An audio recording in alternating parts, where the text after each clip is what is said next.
¿Quieres convertirte en un empleado de la Fundación SCP ahora mismo? Para hacerlo, solo necesitas describir lo que ves en estas fotos. Esta es una prueba real, realizada como parte de la investigación sobre las habilidades de uno de los objetos. Sin embargo, un empleado de clase D tomó esta prueba, y una hora después de ver la imagen, terminó su tiempo trabajando para la Fundación. Hola amigos, decidí finalmente contarte sobre una de las principales celebridades de la Fundación SCP. Mi nombre es Detective Void, y nuestra estrella es SCP-096, también conocido como el Tímido. Y sí, te he mostrado una representación artística del objeto, así que estás a salvo. De cualquier modo, eso espero. Cuando escuchaste por primera vez sobre la Fundación SCP, lo más probable es que te enteraste de SCP-096. Este es un humanoide perteneciente a la clase Euclides. Es delgado, pálido y larguirucho. El Tímido mide aproximadamente 2 metros y 38 centímetros de altura, mientras que sus brazos miden aproximadamente 1,5 metros de largo. Dudo que una chaqueta le quede bien. La criatura no tiene pelo y su piel y sus ojos son completamente desprovistos de pigmentación. Los científicos no saben si el Tímido puede ver. Aunque sus rasgos faciales generales son similares a los de un humano, su mandíbula se puede abrir 4 veces más. Me pregunto si el objeto se convirtió en un prototipo de El vendedor de helados de la película Legión. Eso, sin embargo, no es probable, ya que el normalmente tranquilo e incluso tímido SCP-096 mata a cualquiera que vea su rostro. El mecanismo se activa cuando una persona hace contacto visual directo con la criatura, o si ve alguna grabación de video o fotos de la misma. El objeto está contenido en una cámara de acero en forma de cubo herméticamente sellada, con lados de 5 metros de largo. Los sensores de presión y los detectores láser indican la presencia de la criatura, ya que la observación directa de SCP-096 está comprensiblemente prohibida. Se requiere permiso de un miembro del Consejo O5, incluso para una descripción verbal de la apariencia de El Tímido. Por lo general, la criatura camina tranquilamente a lo largo de la pared de su celda todo el día, pero si alguien ve su rostro a través de cualquiera de los métodos enumerados anteriormente, SCP-096 entra en un estado extremadamente agitado. Se cubre la cara con las manos, llora, murmura unas palabras ininteligibles y grita. Después de un par de minutos, el objeto encuentra a la persona que lo vio y elimina a la víctima. Quizá SCP-096 debería haber sido llamado el histérico en lugar del tímido. Bueno, esto no es tan importante. Lo que importa es que, en primer lugar, el objeto es invulnerable a todas las armas conocidas. En segundo lugar, nada puede detenerlo en el camino hacia su víctima. Absolutamente nada. Y tercero, el tímido siempre sabe cómo encontrar a la persona que lo vio. Los científicos de la Fundación no pudieron explicar ninguna de las peculiaridades del objeto, pero todo se volvió obvio después de una serie de reveladores eventos y experimentos. Durante su captura inicial, el objeto destruyó a todo el grupo de búsqueda Zulu 9-A. Desde su helicóptero, los operativos notaron una criatura desnuda sentada en la nieve en medio del frío glacial. Habiendo aterrizado cerca, todos los miembros del grupo, excepto el capitán, vieron su rostro y fueron brutalmente asesinados. Se dispararon al menos 1000 proyectiles de una ametralladora Gauss-19 de alto calibre, y también dispararon con un arma antitanque, pero esto no infligió ningún daño a la criatura. Según el capitán superviviente, bien podrían haberlo escupido. Un miembro de la unidad de reserva Zulu 9-B pudo poner una bolsa sobre la cabeza del tímido, eliminando así el peligro y calmando a la criatura. Después de la entrevista con el ex capitán de Zulu 9-A, se envió una solicitud para eliminar a SCP-096. ¿Recuerdas el experimento que sugerí que probaras al principio de este video? Bueno, fue realizado por el Dr. Dan para obtener una imagen del objeto. Esto se hizo porque todos los que hubieran podido describir a la criatura terminaron muertos demasiado rápido, y no se pueden usar fotos ni videos debido a su letalidad. Para este experimento se eligió a un empleado de clase D de 32 años que había trabajado como tatuador. Bajaron al hombre a la fosa de Tonga en Nueva Zelanda en una batisfera a una profundidad de 10.800 metros. El médico le dio instrucciones al empleado desde tierra firme. La batisfera estaba equipada con contenedores especiales herméticamente sellados con 3 fotos, y la cámara de videovigilancia se colocó de manera que las imágenes no cayeran en el marco. El empleado lo sacó uno a uno y describió lo que vio. El primero mostró la celda de detención vacía de SCP-096 y el segundo mostró su pie, que el hombre describió como pálido, huesudo y espeluznante. La tercera foto mostraba la cara de El Tímido. El empleado describió en términos vívidos lo que vio y lo que pensó al respecto. Durante los siguientes 20 minutos dibujó un boceto de la apariencia de SCP-096. Inmediatamente después de que el hombre en la batisfera vio la tercera imagen, se notificó al Dr. Dan que el objeto había roto la contención. El Tímido había destruido la cámara y tomó la ruta más corta hacia la fosa de Tonga. Prudentemente, la Fundación despejó este camino de civiles. El empleado de clase D acababa de enviar el dibujo completo a la superficie y quemó las imágenes que había visto. Y justo SCP-096 apareció en el agua encima de la batisfera. Se zambulló sin obstáculos a una profundidad de 10.800 metros y con sus propias manos rompió primero la batisfera y luego al hombre mismo. Después de eliminar a una víctima, el Tímido vuelve a su estado vegetativo habitual. Por cierto, todavía no sabemos si SCP-096 es en realidad un ser sensible. En todos los casos que el objeto ataca a las personas, no quedan rastro de las víctimas. Todos los casos sobre lo que esta bestia le hace a las personas están altamente clasificados. No fue hasta que rompió la contención que el tímido se hizo conocido como una especie de Hulk en el mundo SCP. Esta vez no hubo evacuación preliminar. El objeto entró en un estado de agitación y rompió las paredes de acero de la cámara de contención en 5 segundos. Se inició el protocolo apropiado y se cercó el cubo con bloques de acero adicionales,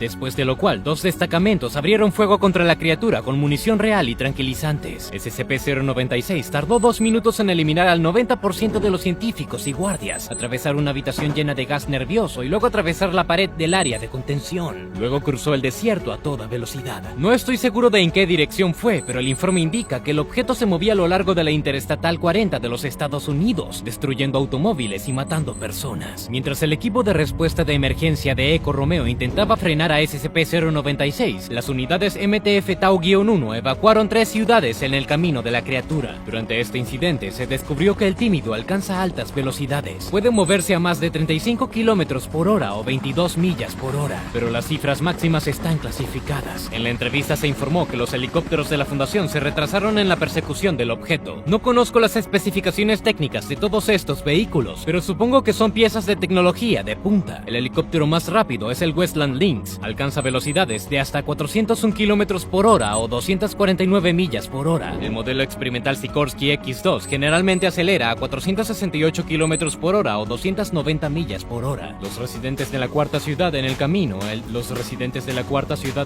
del tímido no tuvieron tanta suerte. Fueron reunidos en la plaza del pueblo con los ojos vendados, mantenidos bajo la supervisión de operativos de la Fundación. Los guardias recibieron el último dispositivo Scramble, un instrumento óptico que identifica el rostro de SCP-096 y difumina la imagen antes de que la gente lo vea. Por lo tanto, cuando el tímido apareció en el horizonte, los agentes pensaron que era seguro mirarlo, pero en realidad la luz golpeó sus retinas durante una fracción de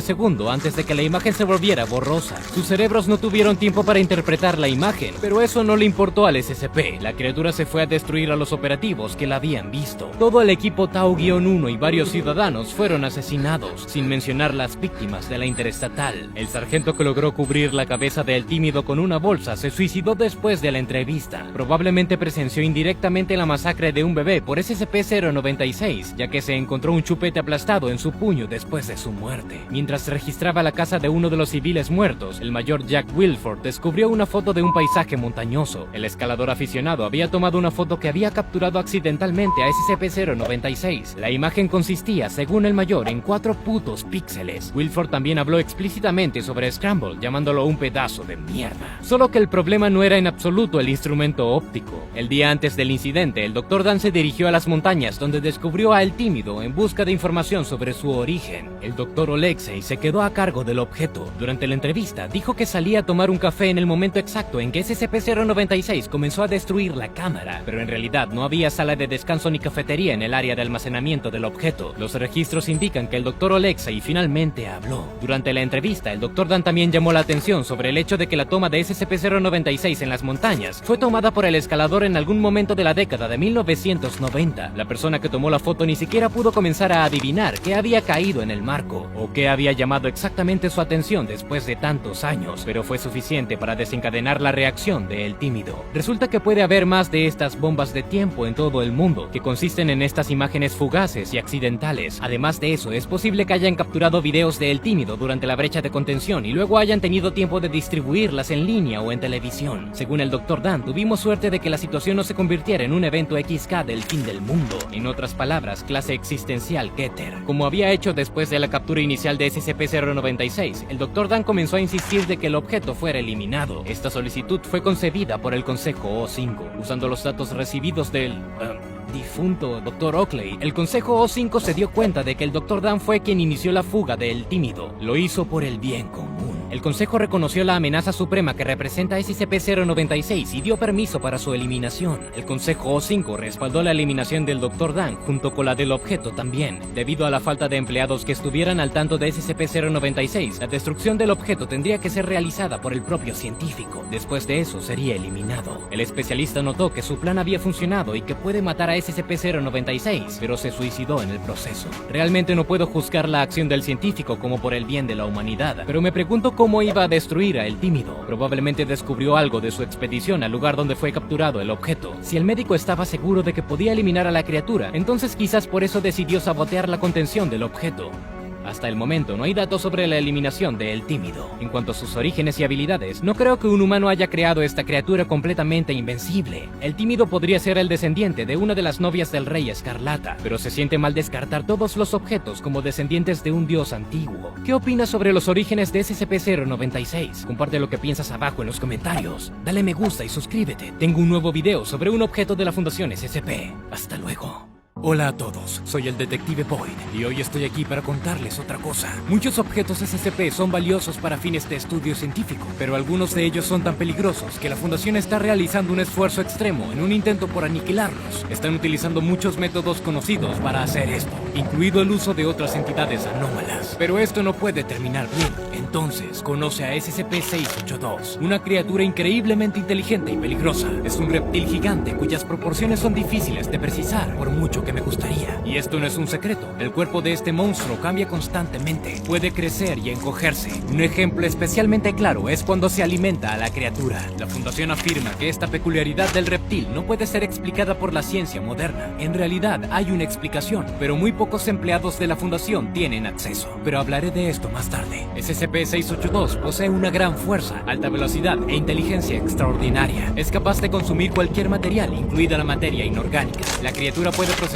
estos materiales difíciles de digerir con la ayuda de las branquias de filtración ubicadas en sus fosas nasales. La mayoría de las veces, este reptil se encuentra ubicado en una cámara especial de 5 por 5 por 5 metros, lo que ya nos dice algo sobre sus proporciones máximas. Las paredes de su hábitat están cubiertas de placas reforzadas con acero con un grosor de 25 centímetros o 10 pulgadas, pero la característica más singular de estas placas es su resistencia a la acidez, necesaria porque la cámara se llena de ácido clorhídrico. El liderazgo de la Fundación esperaba poder destruir al peligroso reptil mediante el uso de ácido, pero esto resultó ineficaz. SCP-682 extrae el sustento directamente del ácido, lo que le permite regenerarse constantemente. A pesar de las paredes de su recinto, el invulnerable reptil intenta escapar regularmente. De sus 17 intentos hasta la fecha, 6 intentos de fuga tuvieron éxito y resultaron en la muerte de empleados de la Fundación. Durante el primer intento exitoso, logró destruir una aldea cercana de 298 personas. Desde entonces, la Fundación se ha asegurado de que ni un alma viva habite la región en un radio de 50 kilómetros desde la instalación. Por razones poco claras, SCP-682 desprecia todas las formas de vida. Admitió esto a otro objeto anómalo, SCP-079 u O79, que es una forma de vida consciente artificialmente inteligente. Durante su reunión, el reptil descubrió las complejas operaciones cognitivas de la IA y mencionó su deseo de matar a tantos seres vivos como sea posible. Desde el punto de vista de un ser inteligente, tal declaración puede parecer extraña. Después de todo, una criatura inteligente debe comprender la necesidad de varios elementos de su ecosistema, pero SCP-682 considera que esto no es importante, ya que no depende de la materia orgánica para su sustento.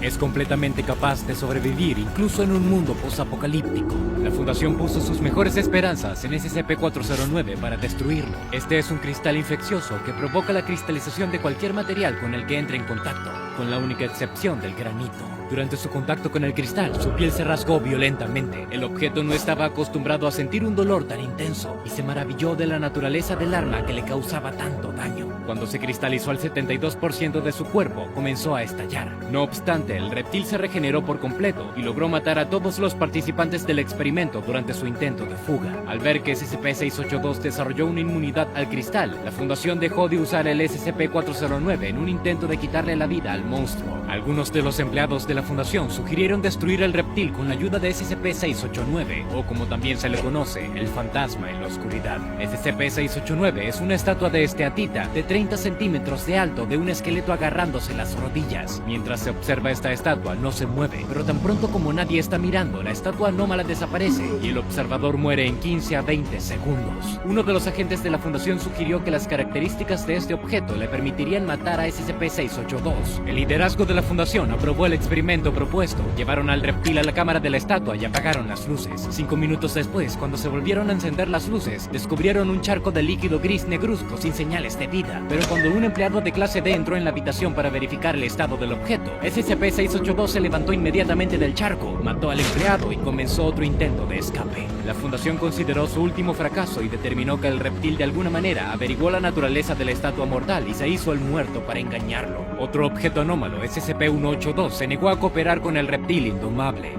SCP-182 es un hombre cubierto de cicatrices que es capaz de penetrar en los pensamientos de personas y animales, provocando alucinaciones y locura. Sus razones para negarse estaban obviamente conectadas con su miedo al impresionante intelecto del reptil. Según mis datos, SCP-682 era conocido por las organizaciones que precedieron a la Fundación SCP. La primera prueba nuclear del mundo se llevó a cabo en Nuevo México en 1945 en un intento por destruir al reptil indestructible. Las bombas nucleares se utilizaron como armas de guerra solo a partir de entonces.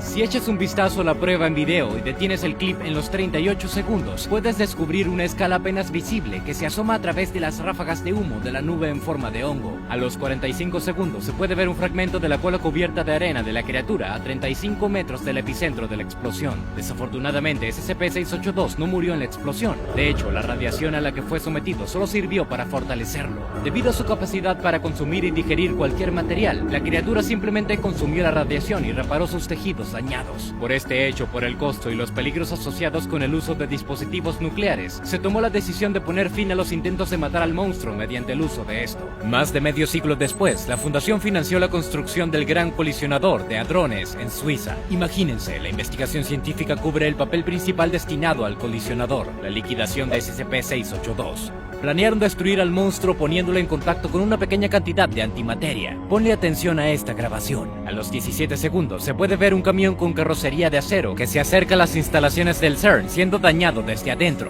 como si alguien intentara liberarse de sus paredes. El SCP-682 es la única criatura capaz de causar tal destrucción. Al igual que antes en el caso del CERN, la fundación gastó millones en vano. El objeto sufrió un daño significativo, pero logró regenerarse.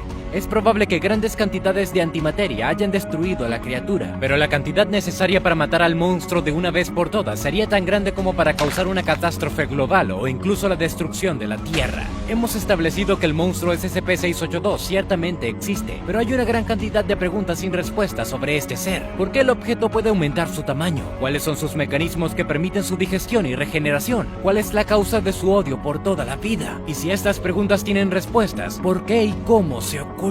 La primera pregunta puede ser respondida por los resultados de los análisis celulares que descubrí pirateando los servidores de la fundación. Según sus datos, las células de los reptiles están conectadas entre sí de una manera inusual. Sus conexiones intercelulares son más grandes que las células. Son tan densas y elásticas que se estiran y comprimen como un resorte. Al entrar en contacto con la materia orgánica, estos resortes se estiran, mientras que el contacto con el material inorgánico hace que se compriman. Al descubrir esto, la fundación comenzó a alimentar al reptil con piedras y ácidos para que conserve sus pequeñas dimensiones. Las células de los reptiles se parecen a las células madre humanas. Estos forman todos los tejidos y sistemas de órganos de los fetos humanos nonatos. El hecho de que el reptil se parezca mucho a un embrión a nivel celular le permite regenerar rápidamente las partes dañadas del cuerpo. Pero a diferencia de las células humanas, las células de los reptiles pueden utilizar absolutamente cualquier material para lograrlo. Es probable que las células de alguna manera puedan transformar la materia inorgánica en material orgánico. Algo destruye los enlaces atómicos dentro de la materia consumida por el monstruo, permitiendo que sus células transformen el material que ingirió en oxígeno, carbono o hidrógeno. Según las palabras del propio reptil, su odio a todos los seres vivos se debe a su superioridad intelectual. En otras palabras, el reptil desprecia a todos aquellos que considera intelectualmente inferiores a él. Expresó su interés en cooperar con la inteligencia artificial con el fin de derrocar a la humanidad e instalar una dictadura de sistemas operativos. Esto es un secreto bien guardado, accesible solo para los miembros principales de la fundación. Se aseguran cuidadosamente que solo se comparta con el círculo interno. Existen varios seres con inteligencia artificial fuera de control de la Fundación. Se teme que si estos seres se enteran de esta información, intentarán contactar con el reptil y cooperar con él. La estructura celular de SCP-682 también se oculta cuidadosamente porque prácticamente presenta un plano para la construcción de armas biológicas similares capaces de regenerarse. La Fundación ha considerado crear un arma biológica de ese tipo para destruir al reptil, pero considerando todas las posibles consecuencias de tal proyecto, el liderazgo decidió hace mucho tiempo no seguir esta opción. Si un empleado de la Fundación tuviera acceso a estos archivos secretos, se le otorgaría inmediatamente un amnésico de clase B o de otro modo se le liquidaría. Si yo no cuidase mi anonimato, seguramente ese también sería mi destino. A partir de ahora, el liderazgo está poniendo sus esperanzas en un arma biológica que puede usarse contra el reptil invulnerable. Los científicos de la Fundación están trabajando en nuevos virus que pueden resultar capaces de contrarrestar la capacidad del monstruo para regenerarse a nivel celular. Si esto no tiene éxito, entonces el espacio ultraterrestre sigue siendo nuestra única esperanza. El plan para la destrucción cósmica del monstruo se mantiene en un documento separado, según el cual el reptil será lanzado al Sol en una lanzadera automática en el 2050 si todos los demás esfuerzos para destruirlo resultan en vano. Según esta idea, el objeto debería quemarse a menos que, por supuesto, sea de alguna manera capaz de utilizar la energía del Sol para regenerarse. No será posible promulgar este plan antes del 2050, ya que actualmente ninguna nave espacial es capaz de transportar una gran cantidad de masa fuera de la órbita de la Tierra. Cabe señalar que la lanzadera está diseñada para transportar no solo al reptil, sino también a toda su celda de retención, resistiendo el ácido. Esta es la única forma de incapacitar a la criatura durante el vuelo. Además, un departamento independiente de la Fundación está entablando negociaciones con el reptil. Intentan persuadirlo para que no destruya a todos los seres vivos. Sin embargo, el objeto ha demostrado ser inquebrantable en su cosmovisión. Mientras tanto, lo que me queda por hacer es observar los eventos que ocurren. A veces entro en la zona de exclusión de 50 kilómetros, pero las fuerzas de seguridad de la Fundación me impiden acercarme. Si SCP-682 hiciera otro intento de escape exitoso, podría llegar a mi posición en apenas 12 minutos y 22 segundos. En ese tiempo podría tomar algunas fotos y escapar en mi auto. Las fuerzas de seguridad de la Fundación están equipadas para detenerlo antes de que cruce el límite de la zona de exclusión. Entonces, ¿qué piensas? ¿Hay otras formas de deshacerse de este reptil invulnerable? ¿O sería mejor que la Fundación continuara sus intentos de normalizar las relaciones con la criatura para utilizarlas para los propios fines de la organización? Cuéntanos lo que piensas en los comentarios. Soy el Detective Void. Nos encontraremos en el próximo video. Entre todos los objetos anómalos de la Fundación SCP, el que provoca más empatía es quizás el objeto 3017. Sin embargo, si tuvieras la suerte de conocerlo, no serías comprensivo. El único deseo que tendrías sería llamar a la policía. Frasier Melbrook, también conocido como SCP-3017, se crió en un pequeño pueblo rodeado de familiares y amigos. Al parecer, por esto su anomalía pasó desapercibida durante tanto tiempo. Los familiares de SCP-3017, junto con algunos amigos y vecinos, no eran susceptibles a la anomalía de Frasier. Todo comenzó cuando llegó el momento de ir a la universidad. En medio de su primera clase, un equipo especial irrumpió en la sala de conferencias. El maestro de Frasier y sus compañeros pensaron que era un criminal peligroso. Al principio solo lo miraban de reojo, pero a la mitad de la charla el profesor había movido una mesa frente a la salida para impedirle escapar. Y los chicos sentados junto a Frasier lo derribaron y le torcieron los brazos detrás de él. En la estación de policía no había duda de que se trataba del criminal más peligroso del país, pero nadie pudo decir exactamente qué hizo mal. Frasier fue liberado una hora después porque no había ningún delito del que acusarlo. Al día siguiente volvió a pasar lo mismo. Frasier se dio cuenta de que a pesar de su deseo de estudiar, necesitaba dejar la universidad. Así que decidió conseguir un trabajo, asumiendo que lo que pasó en la universidad era una especie de broma pesada. Al principio fue una entrevista normal, pero luego el posible empleador comenzó a hacerle preguntas extrañas. Preguntó sobre antecedentes penales y uso de drogas, y finalmente terminó atacándolo, gritándole que era un criminal y que debería estar en la cárcel. Luego Frasier se mudó a otro estado, pensando que la ciudad era el problema. La primera persona que conoció en su nueva ciudad fue Caitlin Adelardi. Ella y el objeto SCP-3017 inmediatamente entablaron una relación. Esto sucedió porque Caitlin, como los familiares de Frasier, era inmune a la anomalía de SCP-3017. Pero cuando Frasier conoció a algunos de los lugareños, se vio obligado a romper con ella y regresar a casa. Al estar de vuelta, Frasier ideó un método para comunicarse con la gente. Si después de 15 minutos la otra persona dejaba de sonreír y actuaba de manera extraña, Frasier dejaría rápidamente a la conversación. Este método le ayudó a iniciar más relaciones y finalmente le ayudó a encontrar a su futura esposa, Nadia Alvin. Después de casarse, Frasier tuvo que salir más en público, lo que provocó otros 20 arrestos, pero siempre lo liberaban, porque no había una buena razón para detenerlo. Sin embargo, cualquier oficial de policía que entrara en contacto con SCP-3017 estaba seguro de que era responsable de innumerables asesinatos y robos. Frasier fue nuevamente arrestado cuando cumplió 25 años, pero esta vez un agente de la Fundación SCP fue asignado a esa estación de policía. anomalía. El nombre clave del agente era Cooper Staton. Después de analizar muchas pruebas, Cooper descubrió que todos los arrestos de Frazier terminaron en su liberación. Basado en esto, Cooper concluyó que Frazier tenía cómplices y estaba trabajando con organizaciones secretas que utilizaban anomalías. Pensó que estas organizaciones estaban ejerciendo presión sobre las agencias de la ley, obligándolas a liberar a SCP-3017. Esto permitió que Frazier siguiera cometiendo delitos con impunidad. Las agencias de inteligencia confiaban en que SCP-3017 era responsable de miles de asesinatos sin resolver en todo el país. Para evitar que Frazier volviera a escapar de la justicia, fue transferido a la Fundación SCP. Su destino quedó en manos de la detective Caitlin Ryland y la doctora Paris Kiran. Descubrieron de inmediato cómo mantener a Frazier en la Fundación a través de los objetos SCP-3017-1. Este número fue asignado a todos aquellos que eran inmunes a la anomalía de SCP-3017 y creían que era inocente. La Fundación logró encontrar a 12 personas inmunes del círculo íntimo de Frazier. Entre ellos estaba toda su familia, exnovias, un vecino y algunos compañeros de clase. Si SCP-3017 creía que uno de los individuos de SCP-3017-1 estaba en peligro, abandonaría cualquier intento de escapar y se volvería sumiso. Dado que todos los SCP-3017-1 también se consideraron anomalías, la Fundación pudo mantenerlos a todos dentro de sus muros. Sin embargo, más tarde se descubrió que 2 empleados de la Fundación también eran inmunes. Uno de ellos fue la detective Ryland. Expresó dudas sobre la supuesta participación de Frazier en organizaciones anómalas. Ryland fue categorizada inmediatamente como SCP-3017-1. Siguiendo la política de la Fundación, Ryland recibió un amnésico de clase A y fue suspendida por 2 semanas. Pero este tipo de amnésico solo borra recuerdos frescos y recientes, recuerdos que no superan los 2 días. Ryland trabajó con SCP-3017 durante más de 2 semanas. Por estos recuerdos no borrados por el amnésico, intentó ayudar a Frazier a escapar. Después de este intento, el personal de la Fundación declaró a Ryland una anomalía y la puso bajo supervisión 24/7. En cuanto al segundo empleado de la Fundación que era inmune a SCP-3017, tomó mucho tiempo identificarlo como SCP-3017-1.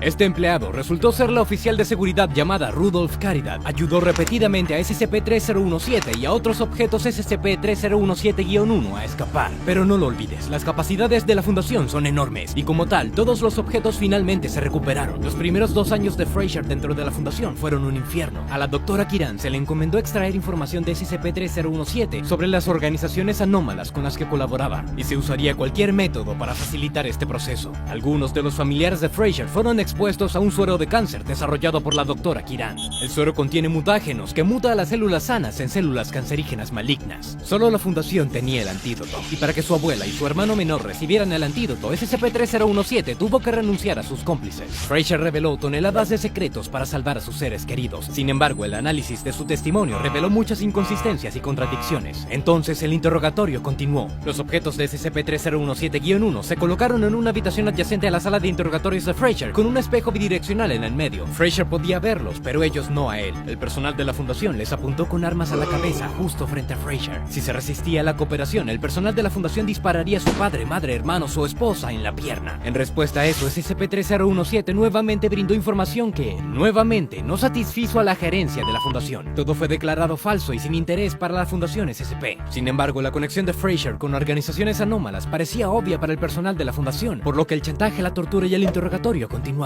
Frazier perdió el apetito, tuvo problemas para dormir y se deprimió. Fue drogado con pastillas para dormir y antidepresivos todas las noches para que pudiera volver a hablar por la mañana. Después de 2 años de tortura y angustia, Rudolph Caridad decidió ponerle fin. Ayudó a Frazier y a Ryland a escapar. Pero resultó que las agencias de inteligencia no eran las únicas que buscaban a Frazier. Normalmente todas las personas que entraron en contacto con SCP-3017 fuera de la Fundación fueron tratadas con un amnésico de clase A. Se olvidaron de Frazier, pero al encontrarlo de nuevo, todos sus síntomas regresaron. Volverían a sospechar que SCP-3017 ha cometido delitos graves y querrían detenerlo. Los empleados de la Fundación clasifican esto como síntoma SCP-3017-A. Debido a la cantidad de personas, algunos de los que entraron en contacto con SCP-3017 no fueron tratados con amnésicos. Esta categoría de testigos fue considerada la más peligrosa. Permanecieron obsesionados con SCP-3017 y continuaron buscándolo. El más agresivo de ellos quería destruir a Frazier para salvar a la humanidad de un criminal tan peligroso. Así que en la quinta noche después del escape de SCP-3017, ciertos individuos cuyos nombres están clasificados prendieron prendieron fuego a la casa de Frasier. Su madre, padre, hermanos y esposa fueron quemados vivos. Frasier y Raylan llegaron a la casa cuando ya estaba en llamas. SCP-3017 solo encontró cuerpos carbonizados. Todo el testimonio falso de Frasier, dado bajo tortura por el bien de sus seres queridos, fue en vano. Sentía que no tenía sentido vivir más. Entonces Frasier Melbrook fue al puente más cercano y saltó de él, poniendo fin a 2 años de tormento. El cuerpo de Frasier fue incinerado y sus cenizas se esparcieron en diferentes lugares del mundo. Cada ubicación se sigue monitoreando. Cualquier archivo relacionado con el entierro de SCP-3017 está altamente clasificado. Cualquier intento de acceder a ellos termina con la administración de un amnésico clase A y una suspensión del trabajo de 2 semanas. La gerencia de la fundación cree que estar cerca de sus cenizas puede revivir los síntomas. Solo pudimos analizar el alcance total de la anomalía de Frasier Melbrook después de su muerte. Resulta que la creencia de toda la fundación de que SCP-3017 estaba involucrado con organizaciones anómalas era una manifestación directa del síntoma SCP-3017-A. Por lo tanto, era más probable que los objetos SCP-3017-1 fueran inmunes a tales trastornos de percepción. La percepción de todos los demás, incluidos todos los miembros del personal de la fundación, fue de hecho anormal, con la excepción de Caitlin Raylan y Rudolph Carida. SCP-3017 en realidad no tenía antecedentes penales. Lo que los investigadores denominaron una anomalía secundaria o la capacidad de ser detenido también resultó ser un problema de percepción. Frasier fue puesto en libertad cada vez porque no había pruebas de que había cometido un delito. Su única anomalía era que todo el planeta, excepto 14 personas, lo consideraban un supervillano sin ninguna razón real. Después de la muerte de Frasier, la especialista en fisonomía Megan Rivley intentó explicar este fenómeno. Según ella, la anomalía podría explicarse por la estructura facial de Frasier. Megan analizó imágenes de asesinos en serie y otros criminales ampliamente reconocidos. Luego tomó nota de los rasgos faciales particulares que son característicos de los delincuentes. Después ingresó los datos en un programa especial para que pudiera producir una media aritmética. Para sorpresa de la científica, el programa produjo una imagen del rostro de Frasier Melbrook. Al ver su rostro, la mayoría reconoció inconscientemente rasgos faciales malvados que nuestros cerebros asociaron con los criminales de la cultura popular. Aquellas personas que vieron a Frasier como un ser humano, en lugar de un conjunto de rasgos faciales, no exhibieron el síntoma de SCP-3017-A, y como tal, fueron clasificados como objetos SCP-3017-1. Aparte de este sensacionalismo, la propia Megan Rivley desarrolló el síntoma de SCP-3017-A en el curso de su trabajo. Quería hacer público el caso de Frasier y buscó activamente dónde fue enterrado. Por lo tanto, Megan recibió posteriormente un amnésico de una clase secreta más fuerte y fue suspendida del trabajo durante 1 año. Toda su investigación fue destruida. Caitlin Raylan y Rudolph Carida finalmente fueron reasignadas. Desde la muerte de SCP-3017, los miembros restantes de la categoría SCP-3017-1 ya no se consideran anómalos. Sus recuerdos de la fundación fueron borrados por amnésicos. Estuvieron bajo vigilancia secreta durante un tiempo, pero finalmente terminó. Todas las organizaciones con las que se sospechaba que Frasier tenía vínculos han sido declaradas inexistentes. Eso es lo que dicen todos los informes oficiales que hemos podido conseguir. Sin embargo, algunos creen que Frasier Melbrook todavía está vivo. Fue declarado neutralizado para que cualquiera que hubiera estado en contacto con él lo dejara de buscar. Es posible que SCP-3017 todavía esté retenido, siendo torturado en interrogatorios, durante los cuales la Fundación recibe información valiosa y agrega nuevos objetos anómalos a sus listas. ¿Qué piensas tú? ¿Frasier realmente se quitó la vida o fue una distracción ideada por agencias de inteligencia? Escríbelo abajo en los comentarios y dale me gusta al video y haz clic en la campana para que no te pierdas ningún episodio. ¿Qué debes hacer primero para protegerte de un objeto anómalo peligroso? Las instrucciones de la Fundación generalmente recomiendan que determines la ubicación del objeto y luego te escondas en un lugar seguro. Pero en el caso de SCP-4885, si sabes dónde está, es imposible protegerte. La única posibilidad de escapar es no descubrir la ubicación de la anomalía en absoluto. La gerencia de la Fundación hace todo lo posible para mantener en la oscuridad incluso a sus empleados de alto nivel. Además, ni una sola persona viva sabe nada de esto. Esta información está disponible solo para programas de computadora. Por esta misma razón, yo mismo nunca intentaré encontrarlo. Se desarrolló un sistema automatizado especial llamado Invenient Eum, que significa encuéntralo en latín, para mover y manipular el objeto. El sistema se activa si se violan las condiciones de privacidad de la ubicación de SCP-4885. Este se coloca en una de las 36 cámaras clase 17. Ni una sola persona sabe exactamente en cuál está. Tampoco se sabe dónde están las cámaras. Las 36 cámaras principales están conectadas a un vehículo de teletransporte automático. Para que el sistema sea más efectivo, debe incluir un empleado de clase D sin problemas de salud mental. En caso de una brecha de contención, este empleado se sube a un camión equipado con piloto automático y se conecta al sistema. Luego, el generador de números pseudoaleatorios criptográficamente seguros selecciona un número aleatorio del 1 al 36, después de lo cual el camión va a la cámara con el número seleccionado. Cuando el empleado de clase D está en la cámara, se muestra un mensaje en todos los monitores contenidos en cada cámara simultáneamente, indicando la ubicación actual de SCP-4885. Esto se sabe por un sistema GPS implantado en el objeto anómalo. 2 horas después, camiones no tripulados llevan las cámaras a sitios seleccionados al azar. Para evitar sospechas, los camiones se disfrazan de servicio de embalaje. Si ocurre un accidente, se repite nuevamente el procedimiento Invenient Eum.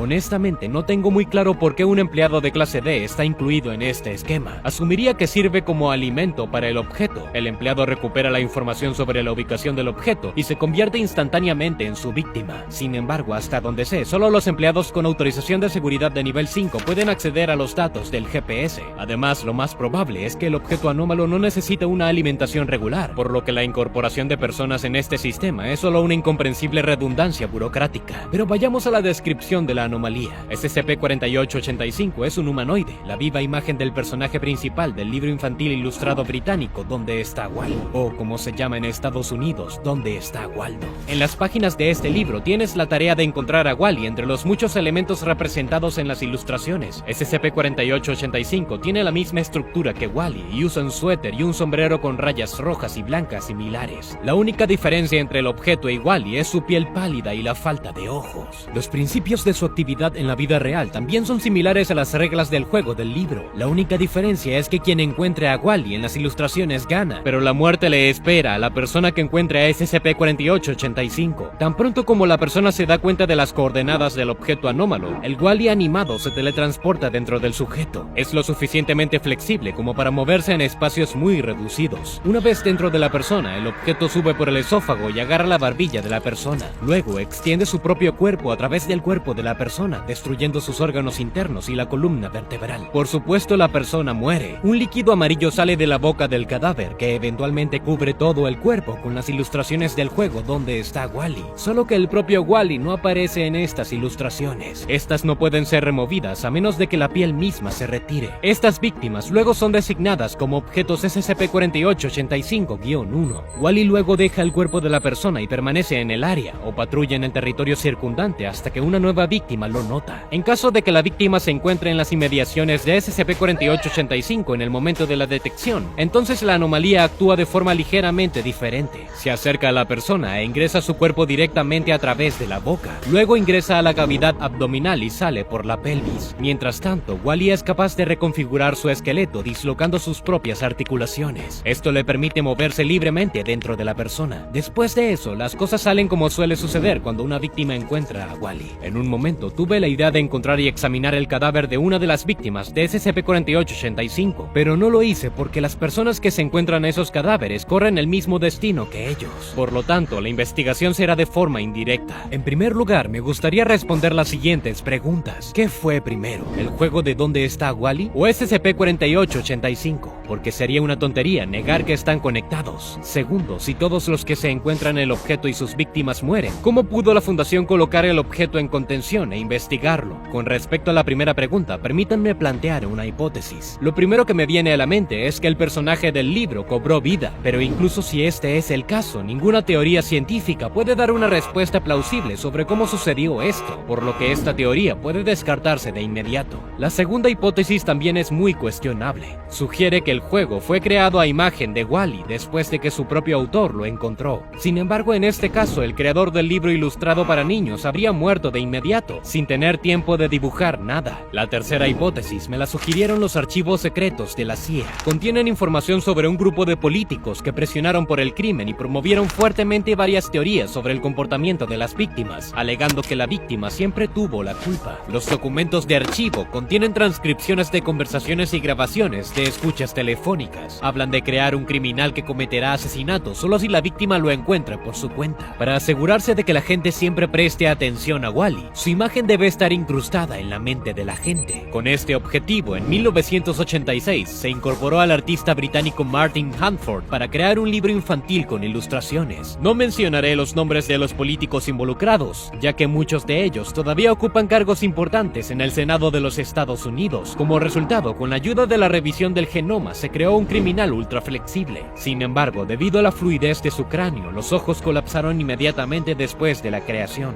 El objeto está equipado con un dispositivo que es capaz de leer los pensamientos espaciales de otras personas, ubicadas en cualquier parte del mundo. Cuando una persona comprende las coordenadas de Wall-E, otro dispositivo con el que está equipado el objeto lo teletransporta a la fuente de esta señal, y el líquido amarillo que cubre los cadáveres con ilustraciones es simplemente un efecto secundario inesperado. Como suele ser el caso, algo salió mal. Todos los científicos involucrados en la creación del objeto fueron asesinados y convertidos en objetos SCP-4885-1. Algunos de los políticos corrieron la misma suerte, mientras que otros decidieron repudiar todo y dejar que el destino de Wall-E siguiera su curso. En realidad, esta hipótesis también me parece dudosa. Después de todo, si estos políticos tuvieran tecnologías tan poderosas, podrían haber logrado metas mucho más mayores que encontrar pruebas del comportamiento de las víctimas. Sin embargo, esta es la única hipótesis racional que tiene al menos alguna evidencia, así que nos ceñiremos a ella. Entonces, posteriormente, Wall-E se cruzó con la fundación. Lo descubrieron por accidente. Wall-E estaba en una casita de madera. El grupo de trabajo móvil Chi-19 lo encontró cuando llegaron a la casa para capturar otra anomalía. Casi todos en la tripulación murieron. Los agentes se estaban comunicando con los despachadores de la fundación por radio, por lo que se grabaron todas las conversaciones y se creó el sistema de contención Invenient Eum basado en ellos. Solo que este programa se veía un poco diferente al principio. La captura del objeto se realizó con cebo vivo. A los empleados de clase D se les proporcionaron fórmulas cifradas y técnicas de descifrado. Al resolver este problema, el empleado supo la ubicación del objeto.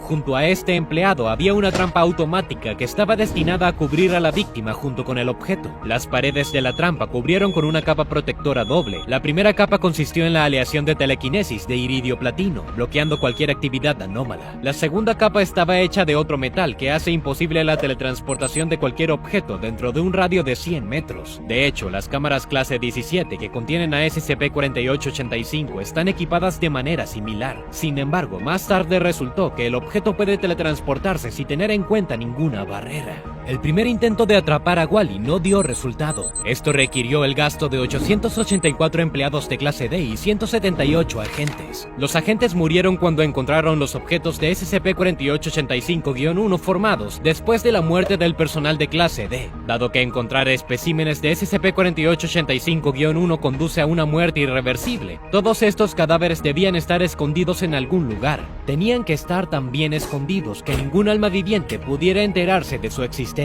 El investigador Andrew Penn encontró una solución al problema, pero le costó la vida. Escribió un algoritmo especial que permite que los drones y camiones calculen automáticamente las ubicaciones de los especímenes de SCP-4885-1 y los transporten a la llamada ubicación I. Nadie conoce este lugar excepto el propio Andrew Penn.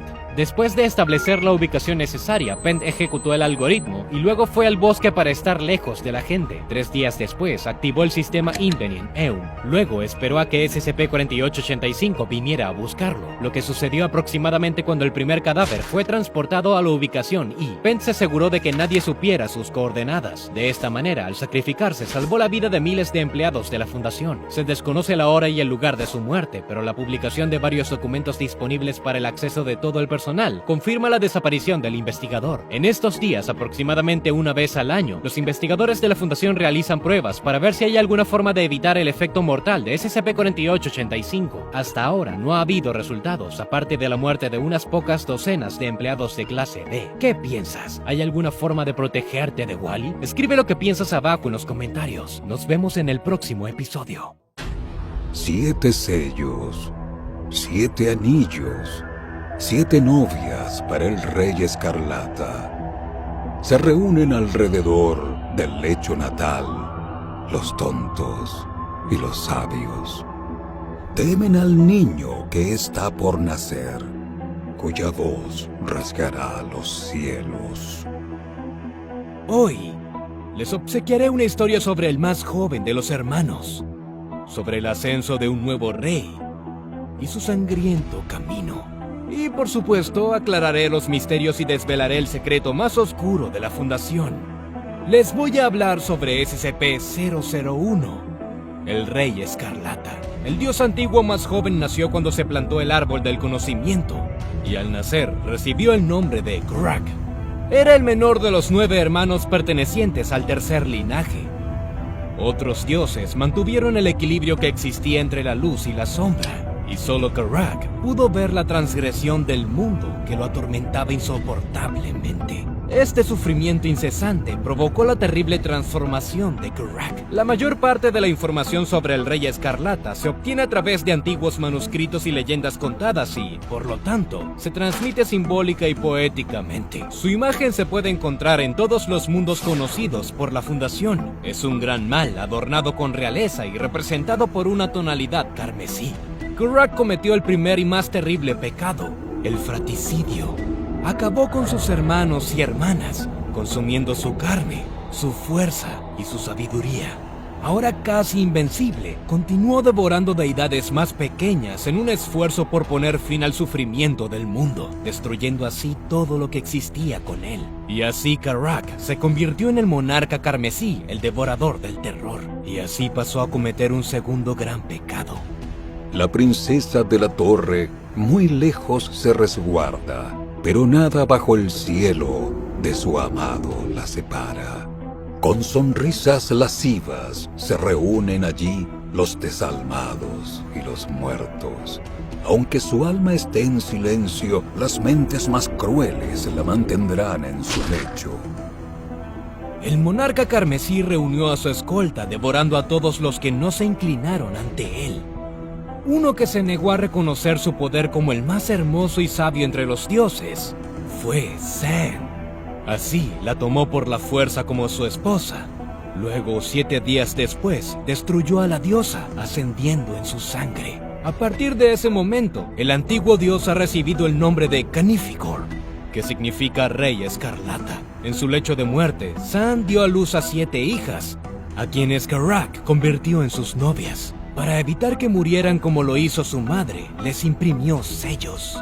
Cada una dio a luz monstruos llamados leviatanes, iniciando así las 7 órdenes de abominación dentro del ejército del rey. El alfarero le pidió a su aprendiz que 7 tinajas preparara. 6 las hizo con gracia y habilidad, y la última no fue lo que esperaba. La primera novia, Ativik, era la favorita del rey y recibió el sello de dominio. Sus hijos llegaron a ser las armas más sabias y celosas de la guerra del monarca. El segundo, Agor, recibió el sello de desesperación y dio a luz a una miriada de monstruos que llevaron a su amo a la victoria. Adistad apreciaba a las otras hermanas y sus hijos llevaban su sello de devastación.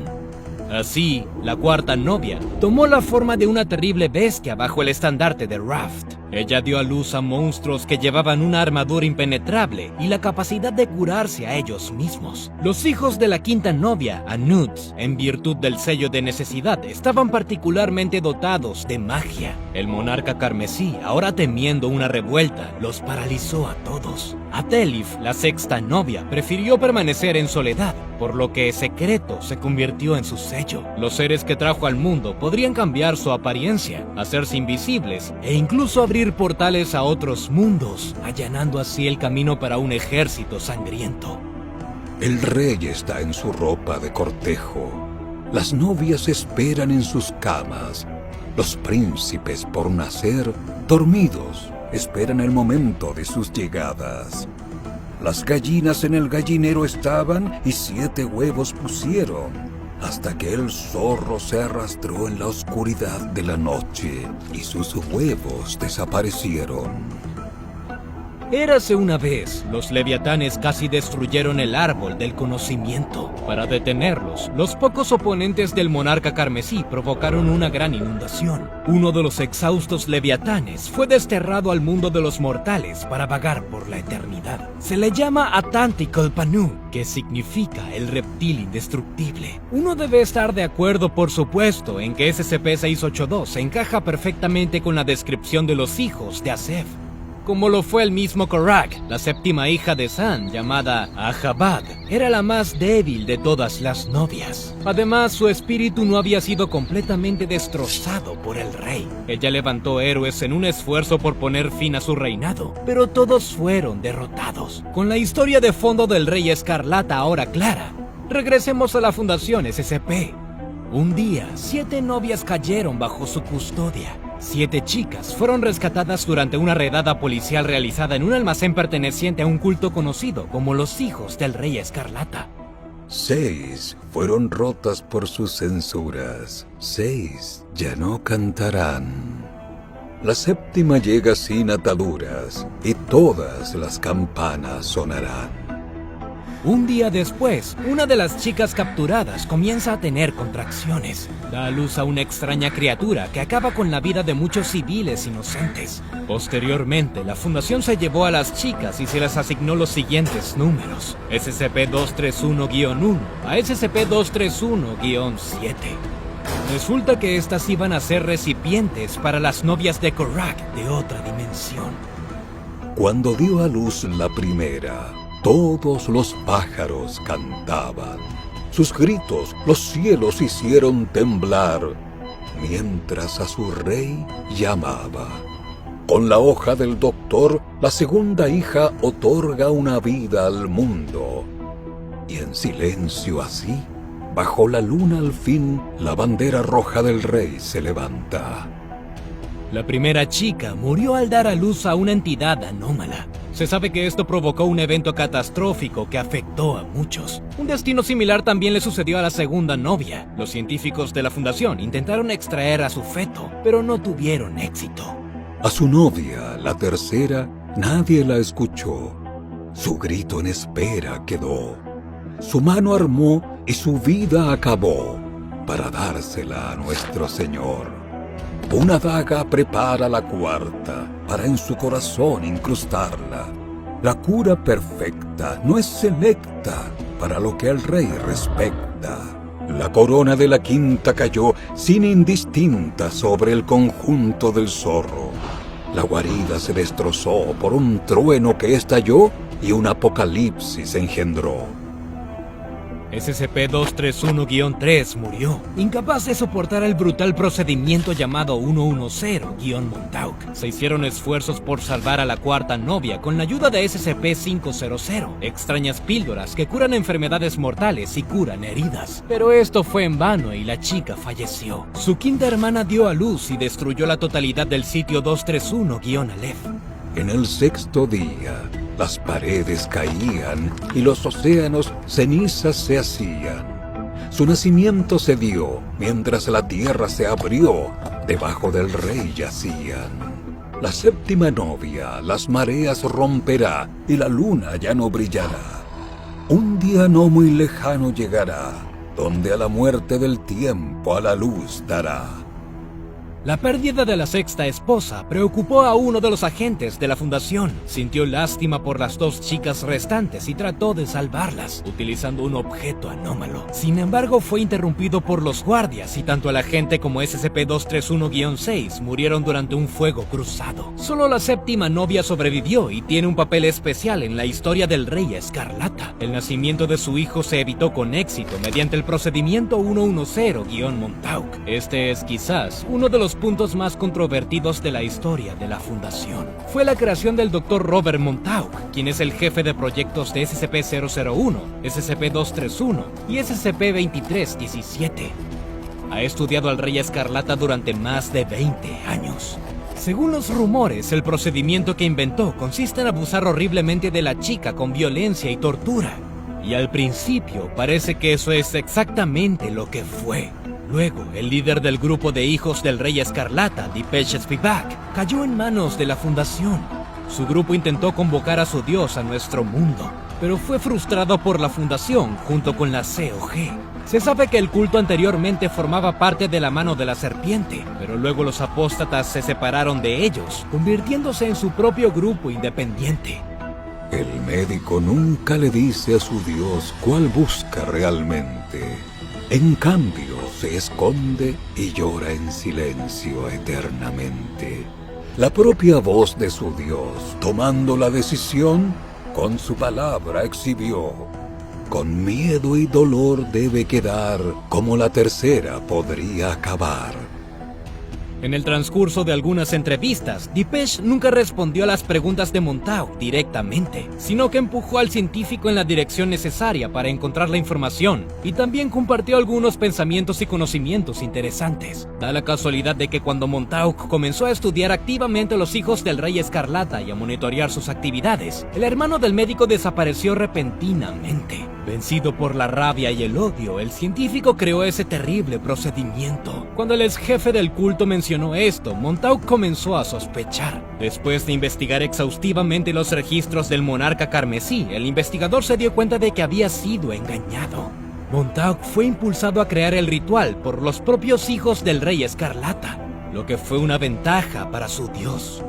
El científico intentó cancelar el procedimiento, pero el consejo de supervisores no asumió ese riesgo. La pistola del médico puso fin a su espera, mientras a su oreja la acercaba. Como fue profanada, con toda compasión a su miedo se la daba. Su memoria es voluble, resistirá el más fuerte. Cuando ahora su llanto resurge, sus drogas purifican su mente. Luego, abrumado por el estrés, Montauk se fue a donde nadie regresa. Después de mucho desacuerdo, finalmente se canceló el procedimiento establecido para la séptima novia. Como resultado, dio a luz a SCP-999. Se supone que es el héroe que está destinado a derrotar al Rey Escarlata. Durante un experimento con el reptil invencible, el monstruo de las cosquillas hizo feliz a la criatura por un tiempo. Después de todo, SCP-999 todavía era un niño en ese momento, y aún no ejercía toda su fuerza. Existe otra leyenda sobre la muerte de Korak, que está relacionada con las 7 lanzas del rey. Cuando están cerca, abren un portal a otra dimensión. Cuantas más armas se recolecten, mayor será la brecha, por lo que los 7 puntos deben liberar al monarca carmesí. El portal conduce a Alagada, el reino del Rey Escarlata, y así el culto pudo convocar a las 7 novias a nuestro mundo.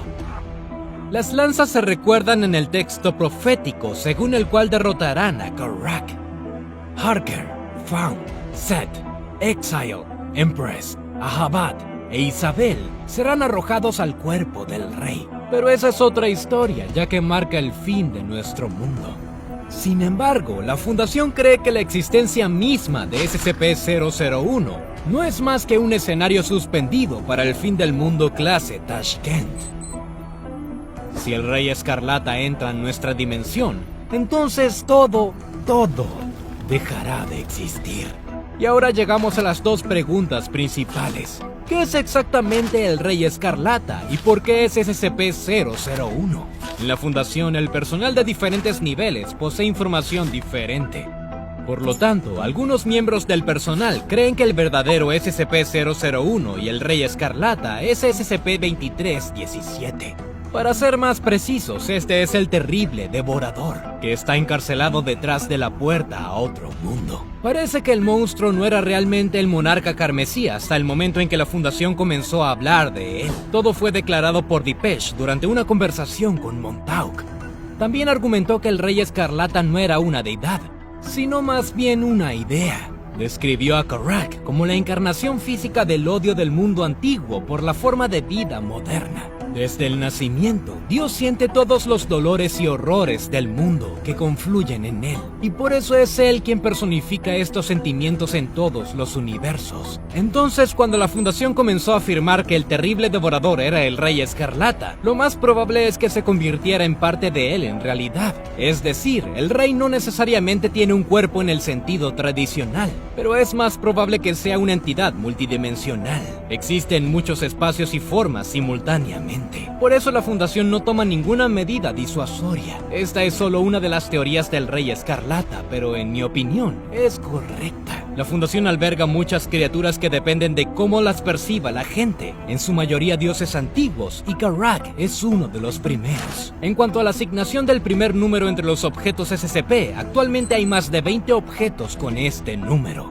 La versión oficial publicada por la Fundación se hizo intencionalmente como está para ocultar la verdad sobre el SCP-001 real, con la advertencia de que tal cosa no puede existir realmente o puede haber varias de ellas. Volviendo al Rey Escarlata, me gustaría señalar que dado que es una entidad multidimensional poderosa, ¿por qué no puede poseer varios objetos extraños a la vez? El hijo del tercer linaje puede muy bien ser el terrible devorador, o incluso manifestarse en forma de eventos, como los que tuvieron lugar tras la muerte de sus novias. Creo que lo que dije sobre el Rey Escarlata es cierto, simplemente debe entenderse correctamente. En cuanto al verdadero SCP-001, bueno, no creo que pueda ser la única cosa o criatura. Creo que esta es la combinación de muchas piezas, conectadas por un alfa y omega, muy parecido al árbol del conocimiento. Por cierto, dicen que la biblioteca del errante es el árbol del conocimiento, o nunca la habías escuchado. Espero escuchar tus opiniones sobre la historia de hoy. Nos vemos.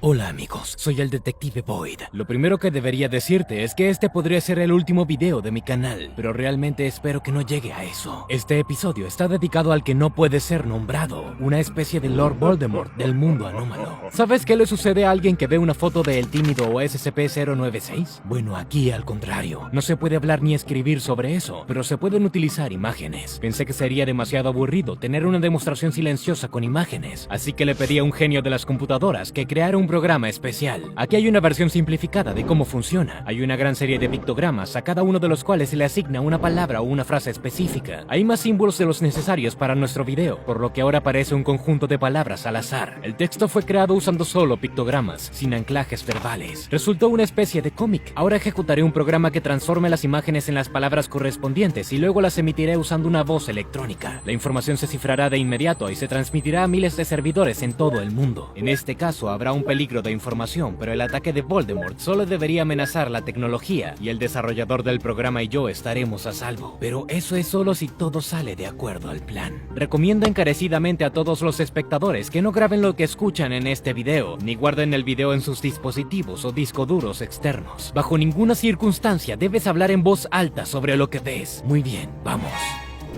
Este objeto anómalo Keter está representado simbólicamente en la fundación, pero también tiene un nombre clásico, SCP-2521. También se le conoce por su apodo, por favor, di mi nombre. Nadie en su sano juicio hace eso, pero no estamos tomando el camino fácil, ¿verdad? El objeto es una entidad humanoide de unos 2,5 metros de altura. Está cubierto de cintas negras largas y pegajosas, o puede estar completamente hecho de ellas. Salen de su cuerpo en todas direcciones y se juntan en su cabeza en una especie de cola de caballo o antena. Tiene un torso grande y brazos de tentáculos desproporcionadamente largos que terminan en una borla de esas mismas cintas. La entidad roba toda la información escrita sobre sí misma en cualquier idioma conocido, tanto en papel como en medios electrónicos, pero también la información que se habla en voz alta. Por alguna razón, el objeto no comprende el significado de dibujos, símbolos, diagramas y signos, por lo que prácticamente toda la información existente sobre él se almacena en formatos puramente visuales. Solo los empleados con autorización de seguridad de nivel 4 y los miembros del Consejo O5 tienen acceso a los datos sobre SCP-2521. El objeto no es detenido por la Fundación porque no hay obstáculos conocidos, físicos o de otro tipo que no pueda superar. Cuando una persona comienza a escribir sobre la entidad, aparece cerca y se lleva la fuente de información. Si la información fue transmitida verbalmente, SCP-2521 se lleva a la persona. ¿Entiendes ahora por qué estoy usando este método de transmisión? En el peor de los casos, la entidad se llevará todos los dispositivos electrónicos que transmitan esta señal. El desarrollador del programa y yo técnicamente no hemos dicho ni escrito nada sobre el objeto. La entidad es probablemente inteligente hasta cierto punto, ya que identifica referencias textuales y verbales a sí misma. También tiene la capacidad de teletransportarse y posiblemente moverse entre dimensiones. SCP-2521 usa mecanismos desconocidos para buscar todas las fuentes de información sobre sí mismo. Existe una clara similitud entre las habilidades de este objeto y el tímido. Ambos utilizan un único método de detección espacial. La única diferencia es que SCP-096 reacciona a la observación directa, así como al contacto visual con sus fotos o grabaciones de video. SCP-1128, conocido como el horror acuático, también usa una propiedad similar. Toma la forma de un gran depredador oceánico. La entidad comienza a cazar a cualquier persona que haya recibido una descripción completa verbal, escrita o visual de la misma. Cuando el sujeto está completamente sumergido en el agua, como un baño o una piscina, se encuentra en el océano abierto, perseguido por SCP-1128. Las víctimas sobreviven, pero con el tiempo comienzan a encontrarse en el océano incluso bebiendo un vaso de agua. La reacción de las entidades antes mencionadas también es una diferencia importante. Mientras el tímido se vuelve loco y mata a su víctima, SCP-2521 no muere muestra agresión. La fundación realizó al menos 2 experimentos con el objeto y el personal de clase D. En el primero colocaron a un hombre en una cámara con videovigilancia. Le encargaron que mirara imágenes que contenían información sobre la entidad y luego las describiera en texto en papel. Después de que comenzó el proceso de grabación, SCP-2521 apareció en la cámara. El empleado estaba tremendamente asustado, pero la entidad no era agresiva. En todo caso mostró interés en la información escrita e incluso algo como alegría o placer al recibirla. Después de eso, el objeto desapareció tomando los papeles y el hombre se encogió de miedo debajo de la mesa. Los datos de la información sobre SCP-2521 no indican qué tan rápido apareció el objeto después de que comenzó su descripción textual. Parece que el empleado de clase D tuvo tiempo suficiente para escribir una parte importante o incluso completar la tarea. Durante el segundo experimento, la tarea consistió en observar datos visuales sobre el objeto y parafrasearlo en voz alta. Después de que el empleado de clase D comenzó a hacer eso, SCP-2521 apareció en la celda, agarró al hombre y lo envolvió en sus pegajosas cintas negras. Según las cámaras, la entidad mostró ternura y cariño por la persona, luego desapareció junto con el hombre. El empleado nunca fue encontrado y se presume muerto. También se sabe que SCP-2521 muestra su propia marca de crueldad. La fundación realizó un experimento con el reptil difícil de destruir. SCP-682 fue colocado en la cámara experimental 145-B. También se montó un cortador láser en la habitación. El reptil fue encadenado y luego comenzaron a poner el texto de información en su piel. La entidad gruñó y preguntó qué le estaban haciendo cuando SCP-2521 apareció en la celda. El reptil se liberó de sus grilletes y le dijo algo al objeto, que se aferró al cuerpo de SCP-682 y luego desapareció, arrancando el trozo de piel que había sido marcado con el texto. Este experimento prueba que el láser fue programado para aplicar información escrita sobre la entidad. Mientras tanto, SCP-2521 no robó el dispositivo antes de que comenzara su trabajo. Mi genio informático probablemente podrá lograr este efecto. Aunque el objeto pudo haber mutilado al reptil, claramente su objetivo era obtener el texto escrito. No muestra agresión directa hacia otras entidades vivientes, pero utiliza métodos necesarios para lograr su objetivo. Existe una hipótesis sobre la aparición de SCP-2521 en la Tierra. Esta información está parcialmente relacionada con documentos que supuestamente se recibieron del futuro, así como con varios otros objetos anómalos a la vez. Existe evidencia de que la entidad apareció en cierto mundo estéril y vacío. También se menciona su encuentro con una persona con traje naranja. Desde su aparición, el objeto ha tenido acceso a un mundo alienígena externo y ha tenido la capacidad de escuchar lo que estaba sucediendo en ese mundo y dónde. Por alguna razón, SCP-2521 en sí mismo no sabe nada sobre la naturaleza de su origen. Ha comenzado a rastrear cualquier información sobre sí misma que parezca llenar este vacío, por lo que muestra sentimientos positivos tanto hacia los documentos como hacia las personas que hablan de ellos. SCP-2521 puede tener su origen en SCP-1346. Este es un pasillo largo en un sótano que termina en una puerta. Cuanto más te acercas a la puerta, más oscura se vuelve y las paredes del pasillo comienzan a colapsar. A medida que avanzas por el pasillo hacia la puerta, los dispositivos electrónicos dejan de funcionar y los seres vivos comienzan a escuchar varios sonidos y experimentan un miedo creciente. Las sensaciones se vuelven tan insoportables que los animales y las personas no llegan a la puerta o se niegan a abrirla. La única vez que alguien pudo atravesar la puerta involucró a un empleado de clase D. Fue infectado con SCP-3031, una patología en la que la persona casi no experimenta miedo. El hombre no regresó, pero se encontró una nota en el pasillo, escondida debajo de la puerta. La nota decía que la puerta conducía a una prisión de una determinada entidad. El empleado se negó a describir a la criatura, señalando que se lo llevarían si lo hace. Una vez en la habitación detrás de la puerta, ocupó el lugar del cautivo y la criatura salió de la prisión. Dada la negativa del empleado a describir la entidad fugitiva, podría haber sido SCP-2521, pero eso no es todo. Descubrí datos clasificados sobre SCP-3031. El objeto se llama el comienzo de la sabiduría y resulta que es de la clase Taumiel. De hecho, el objeto es un parásito que invade el cerebro humano. En el futuro ha contagiado a casi todas las personas, lo que provocó la desaparición de sus sentimientos de miedo. La Fundación SCP creó un cambio de realidad temporal hace 1 millón de años en el pasado y esparció las esporas de un objeto que permanece desconocido, numerado 7491. Es el antídoto para SCP-3031.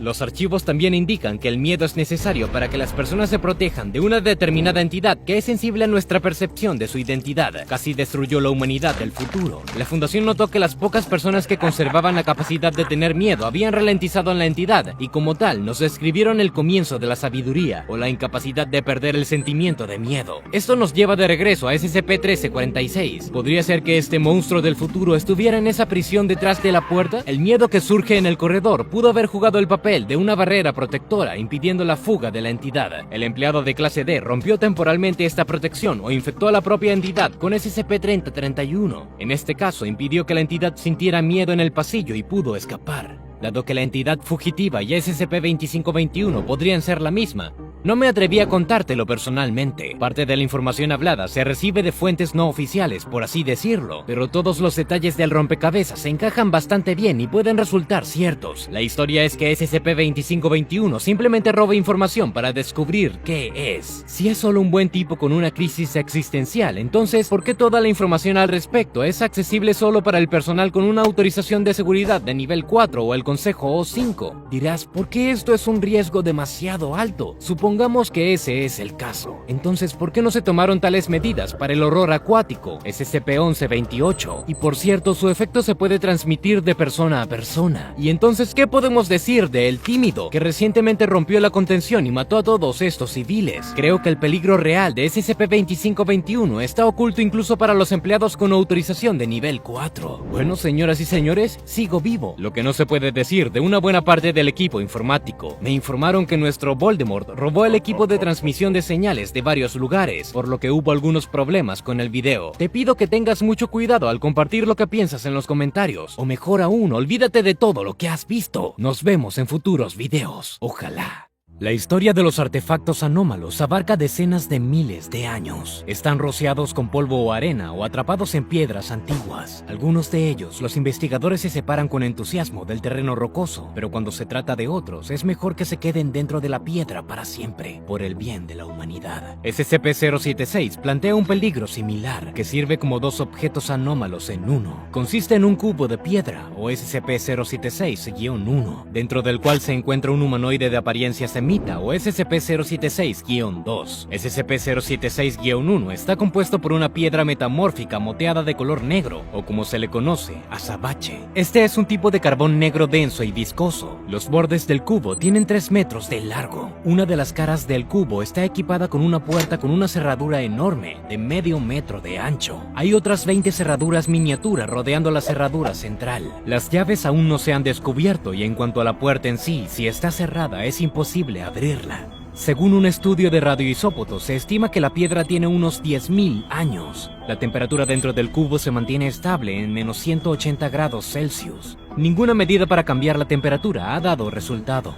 En el centro del cubo hay un ataúd de piedra con una longitud de 2 metros y 13 centímetros. Está adherido al piso de la cámara y envuelto en cadenas macizas hechas de un material de origen indeterminado. Están unidas a las 4 esquinas internas del cubo. Directamente dentro del ataúd está el objeto SCP-076-2. Es un hombre delgado que parece tener unos 30 años. El objeto tiene cabello negro, ojos grises y piel oscura, completamente cubierto de tatuajes. Algunos de ellos son indistinguibles y otros pueden verse con claridad. Representan los rostros de espíritus malignos o símbolos ocultos. La mayor parte del tiempo, SCP-076-2 está en modo muerte biológica. El objeto está perfectamente seguro en este estado, pero tan pronto como el objeto se despierta, intenta salir del cubo de piedra a toda costa. Estos intentos casi siempre terminan con éxito. Cuando el humanoide anómalo anda suelto, cae en trance e intenta de todas las maneras posibles encontrar personas, todo el tiempo ignorando por completo a todas las demás criaturas vivientes. Al entrar en contacto con una persona, lo único que quiere el humanoide es aniquilarla inmediatamente. El objeto exhibe una rabia excepcional durante esos momentos. SCP-076-2 no se detiene ante nada. Solo puedes frustrar su violencia matándolo. Pero esta no es una tarea sencilla. Los procesos internos del humanoide son similares a los de un humano, por lo que lograr la muerte biológica es bastante realista, pero requiere simplemente esfuerzos inhumanos. El humanoide posee una mayor fuerza física y velocidad como nunca se han visto, incluso en los representantes más avanzados del Homo sapiens. El récord mundial de Usain Bolt en los 100 metros planos es de 9.58 segundos. SCP-076-2 maneja esta distancia aún más rápido. Como se muestra en los datos registrados, cubre 64 metros en aproximadamente 3 segundos. Además, el objeto es completamente impermeable al dolor y es incapaz de experimentar estados de shock. El daño que neutralizaría al ser humano promedio es apenas un destello en el radar de SCP-076-2. Su tenacidad ante cualquier tarea siempre conduce a resultados impresionantes. Por ejemplo, cuando una puerta de acero de 15 centímetros apareció ante el objeto como una barrera, se rompió después de un ataque intenso de 4 minutos con puños. Las balas también tienen dificultades para disuadir la anomalía. Incluso cuando la golpean directamente en la cabeza. Después de sufrir un daño significativo en su cerebelo por las balas de 12,7 milímetros, el objeto continuó funcionando durante varios minutos más, logrando matar a 3 personas más en ese periodo de tiempo. Enseñado por la amarga experiencia de la muerte por balas, el objeto finalmente aprendió a defenderse con accesorios de acero. Su reacción logró desviar suficientes las balas de su trayectoria original. El récord de retención de la respiración entre los simples mortales es de 24 minutos y 11 segundos. SCP-076-2 es capaz de sobrevivir durante casi una hora sin oxígeno, incluso bajo la influencia de un esfuerzo físico intenso. Incluso logré encontrar evidencia de una de las habilidades del objeto yo mismo. Adquirí una grabación de video en un pequeño supermercado en la zona rural de Montana. Como indican todos los informes, aquí se cometió un robo, pero si miras de cerca puedes ver algo más. En la marca de 15 segundos de esta grabación puedes ver a un hombre con el torso desnudo que aparece detrás de los estantes de los productos de lácteos. Su cuerpo está completamente cubierto de tatuajes. La ampliación revela varios signos ocultos y caras de demonios espeluznantes. Esto, por supuesto, podría ser una coincidencia, ya que muchos criminales se ven así, pero a los 32 segundos, cuando un guardia se acerca a él, se ven extraños puntos negros cerca del intruso. Solo un segundo después de eso, un arma afilada de una hoja negra aparece de la nada en la mano del objeto, la cual usa para cortar los cuerpos de los guardias, y luego el cuchillo desaparece inmediatamente sin dejar rastro. Esto se hace eco de los informes de la Fundación. Según los documentos, el objeto es capaz de crear fisuras en miniatura en el espacio contiguo a sí mismo. A partir de estas grietas, SCP-076-2 aparentemente materializa dagas de otra dimensión. Las hojas de los cuchillos están hechas de un material completamente negro que no refleja luz. Después de usar el arma, el objeto la arroja hacia los portales. Otra evidencia se obtuvo de cámaras de vigilancia externas en Montreal, Canadá, en 1995. La acción tuvo lugar en un pequeño estacionamiento. En la grabación, a los 3 minutos y 25 segundos, se puede ver claramente a un hombre delgado y tatuado volcando un camión de carga con una facilidad increíble. A los 4 minutos y 19 segundos, el hombre va al conductor del camión y lo apuñala con una daga que había aparecido de repente en su mano. Dadas las increíbles habilidades de SCP-076, la Fundación tiene que involucrar prácticamente a todas sus unidades de combate. Cada detención va acompañada de la muerte del personal de combate. El nivel más alto de muertes en una operación determinada se sitúa en 842. Ese día fue necesario un disparo sostenido de ametralladora pesada para matar al humanoide. Un minuto después de su muerte, su cerebro se había convertido prácticamente en carne picada, pero eso no impidió que el objeto aniquilara a 10 empleados armados más. En otra ocasión, fue asesinado después de ser atraído a una trampa a la que posteriormente se le extrajo todo el oxígeno.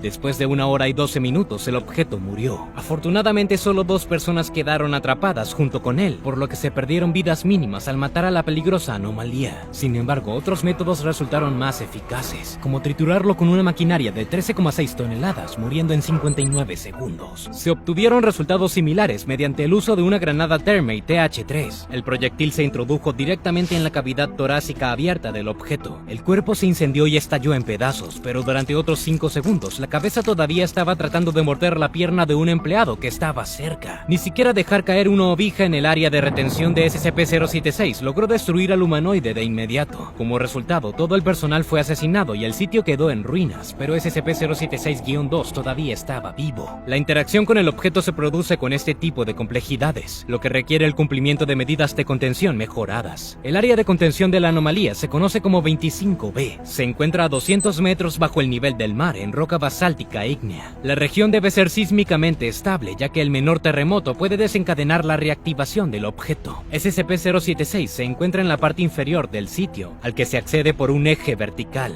Está dividido en 4 cámaras de 50 metros, que se cierran con amortiguadores de titanio de 20 centímetros de espesor. Deben ser a prueba de explosiones, ya que la fuga del objeto casi siempre se frustra con bombas. Cuando el hueco del ascensor está inactivo, los compartimentos se llenan de agua de mar. La propia sección 25B consta de varias zonas. En el área de espera principal hay un cubo con bordes de 7 centímetros de largo, construido con placas de titanio gruesas de 1,5 metros. SCP-076 se coloca directamente dentro del cubo. Toda la cavidad del cubo de titanio también está llena de agua de mar la mayor parte del tiempo. Los empleados, junto con su lugar de trabajo y vivienda, se ubican en la zona administrativa auxiliar. Esta sección está conectada con el área principal a través del llamado corredor mortal, que tiene 150 metros de largo. El pasillo está equipado con un sistema de contención eléctrico adicional. En caso de que escape el objeto, se aplica una carga eléctrica de 20 kilovoltios. En este caso, también se estipula la inundación de la zona con agua de mar, pero por lo general, si el objeto se encuentra en el pasillo, todos los empleados de la zona administrativa aún corren un gran peligro. La entrada al corredor está constantemente atendida por 3 guardias armados con artillería antiaérea, y sin embargo, estas precauciones solo detienen el objeto 4 de cada 10. Es más efectivo inundar toda el área con agua de mar, pero luego todo el personal muere. En el caso de matar a SCP-076-2, la descomposición de su cuerpo ocurre a un ritmo extremadamente acelerado, terminando con sus restos convirtiéndose en polvo. Después de esto, el ataúd, las puertas del cubo de piedra y sus cerraduras se cierran automáticamente. Entonces, dentro de la roca, el humanoide se regenera por completo. A veces esto sucede rápidamente y el humanoide vuelve a la vida en 6 horas. Sin embargo, la recuperación puede tardar hasta 25 años. El tiempo de reaparición del objeto depende directamente de la cantidad de personas muertas durante su periodo anterior de actividad. Cuantas más víctimas, más tiempo tarda el humanoide en recuperarse.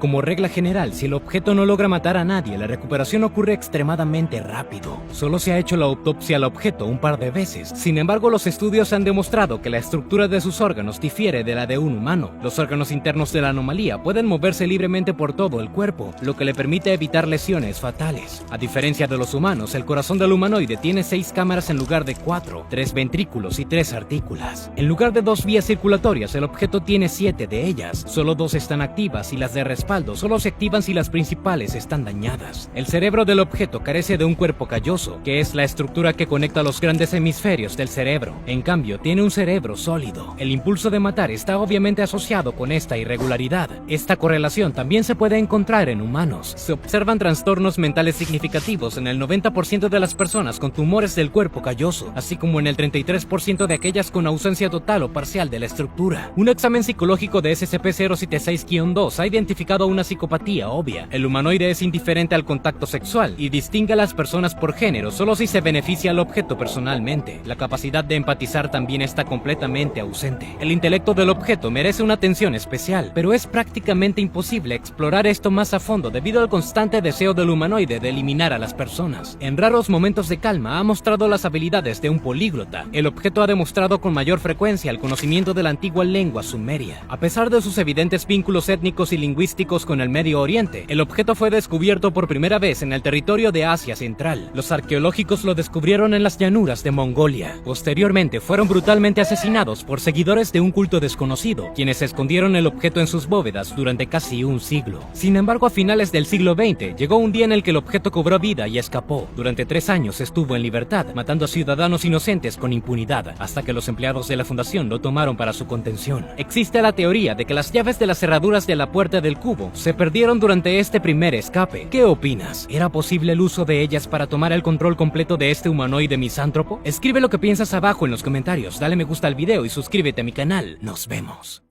Después de un refrigerio rápido de café y rosquillas, Thomas y Lars volvieron al trabajo. Ambos eran ingenieros geológicos que trabajaban en un campo petrolífero en Groenlandia. Estaban increíblemente cansados y fríos en esas condiciones. Solo su sentido del humor los mantenía calientes. Constantemente bromearon que preferían tener una fuente inagotable de café caliente en lugar de aceite, y en lugar de carbón, que el subsuelo subterráneo se llenara con rosquillas gigantes. Pero la realidad sacó a los daneses de sus fantasías, devolviéndoles a su trabajo rutinario.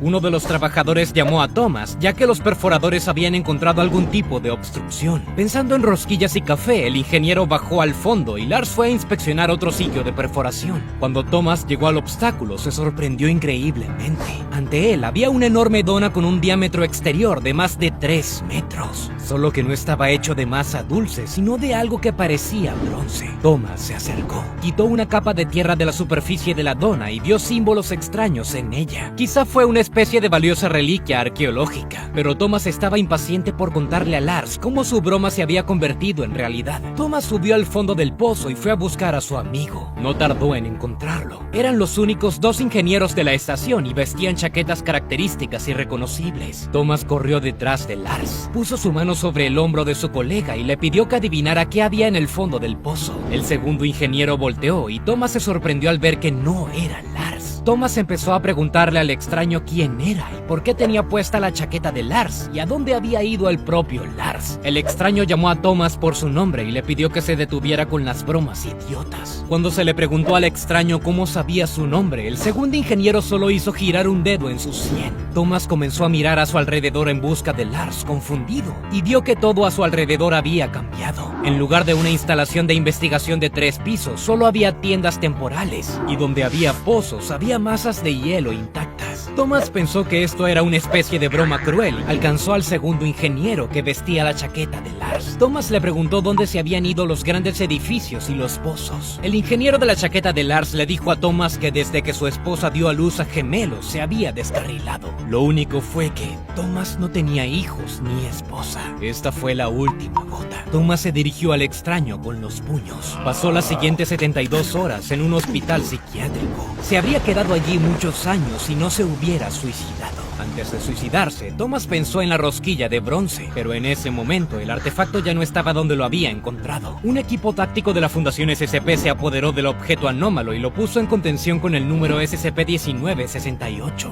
En su estado pasivo, es un objeto de bronce en forma de toro. El diámetro mayor de la figura es de 320 centímetros y el menor de 90 centímetros. Los símbolos que cubren su superficie son probablemente elementos del panel de control, aunque esto no se ha probado de forma fiable. El peso de la figura en relación con su tamaño es pequeño, aproximadamente 14 kilogramos. No se puede identificar el material del que está hecho el objeto. Es imposible mirarlo durante periodos prolongados de tiempo o grabar videos. El objeto está constantemente doblando la luz. Lo único que se pudo determinar fue la presunta presencia de una gran cantidad de neutronio en su interior. Se trata de una sustancia formada íntegramente por neutrones, partículas elementales sin carga. El estudio de la capa de suelo en la que se encontró el objeto mostró que el artefacto tiene unos 31 millones de años. Las principales propiedades anormales del objeto se manifiestan cuando un sujeto toca el toro de bronce. La figura comienza a deformarse, la composición del material cambia, se mueve y se dobla. Con el tiempo vuelve a su forma original, sin embargo, la persona que cae por su influencia experimenta cambios irreversibles. La memoria del pasado de la persona cambia radicalmente. Los recuerdos ya no corresponden a ningún registro histórico. Esto conduce a la ansiedad y la paranoia, que a menudo terminan en suicidio. Y ahora, olvídate de todo lo que te he dicho. De hecho, el objeto no cambia la memoria del pasado, sino que cambia el pasado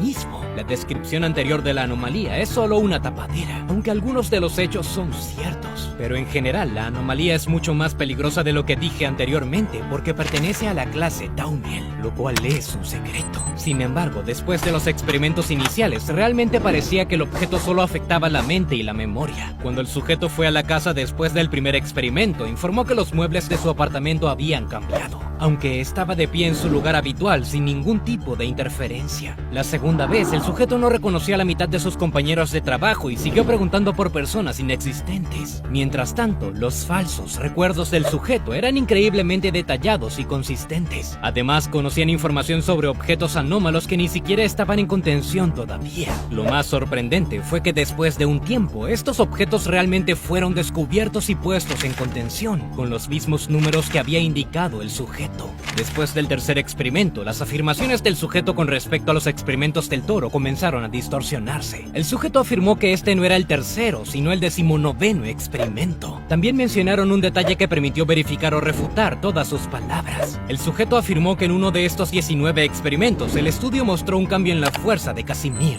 Este indicador refleja la frecuencia de aparición de partículas virtuales en el espacio. Ningún fenómeno de la naturaleza, incluso las anomalías más fuertes, puede afectar esta fuerza. Al escuchar esto, los científicos lanzaron un montón de diagnósticos psiquiátricos al sujeto, pero luego resultó que en el CERN, la Organización Europea para la Investigación Nuclear, se detectó un cambio en la magnitud del efecto Casimir, justo en el momento del experimento con el artefacto. Aunque SCP-1968 estaba lo suficientemente lejos de eso. En Sudáfrica, Nueva Zelanda y la Antártida, la frecuencia de las partículas virtuales también habían cambiado. Lo mismo sucedió incluso en Júpiter, según una sonda espacial.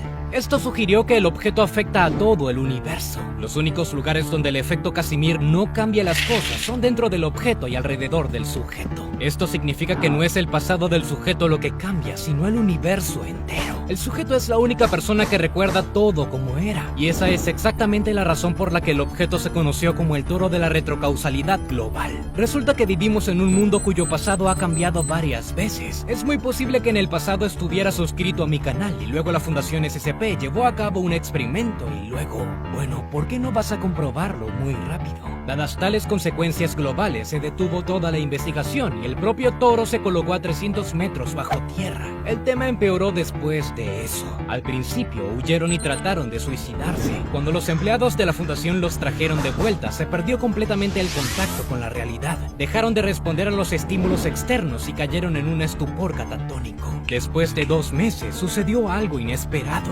Apareció una copia física exacta. Los sujetos tenían quemaduras en el 60% de su piel y dejaron de mostrar signos de vida con bastante rapidez. Un mes después, el toro de bronce se activó nuevamente. Esta vez, el objeto trajo consigo una gran criatura armada. No parecía un humano, pero muy probablemente tenía conciencia. Lo más interesante fue el arma del monstruo. Fue capaz de cambiar el momento magnético de las partículas en la materia hacia la que se dirigía la acción del arma. Esto conduce a la destrucción del equilibrio electromagnético dentro de los núcleos atómicos. En pocas palabras, la persona o sujeto atacado se desintegra en partículas elementales. Desde el punto de vista de la física, es imposible lograr tal efecto. Sin embargo, al desintegrar todo a su alrededor, el monstruo hirió a 20 empleados y mató a 12. Luego la criatura fue destruida. Su arma, sorprendentemente, resultó ser muy similar a SCP-1968. Los científicos intentaron reproducir su efecto, pero no lo consiguieron. Todos los eventos que ocurrieron pueden indicar que el toro de bronce es de naturaleza artificial. En primer lugar, esto se indica mediante los símbolos que aparecen en un panel de control. Si este es el caso, ¿qué tan poderosos deben ser sus creadores para poder manipular las inquebrantables leyes fundamentales de la física? La criatura que llegó a través de SCP-1968 podría destruir fácilmente tanto a todo el personal de la Fundación como a toda la humanidad al mismo tiempo con su arma.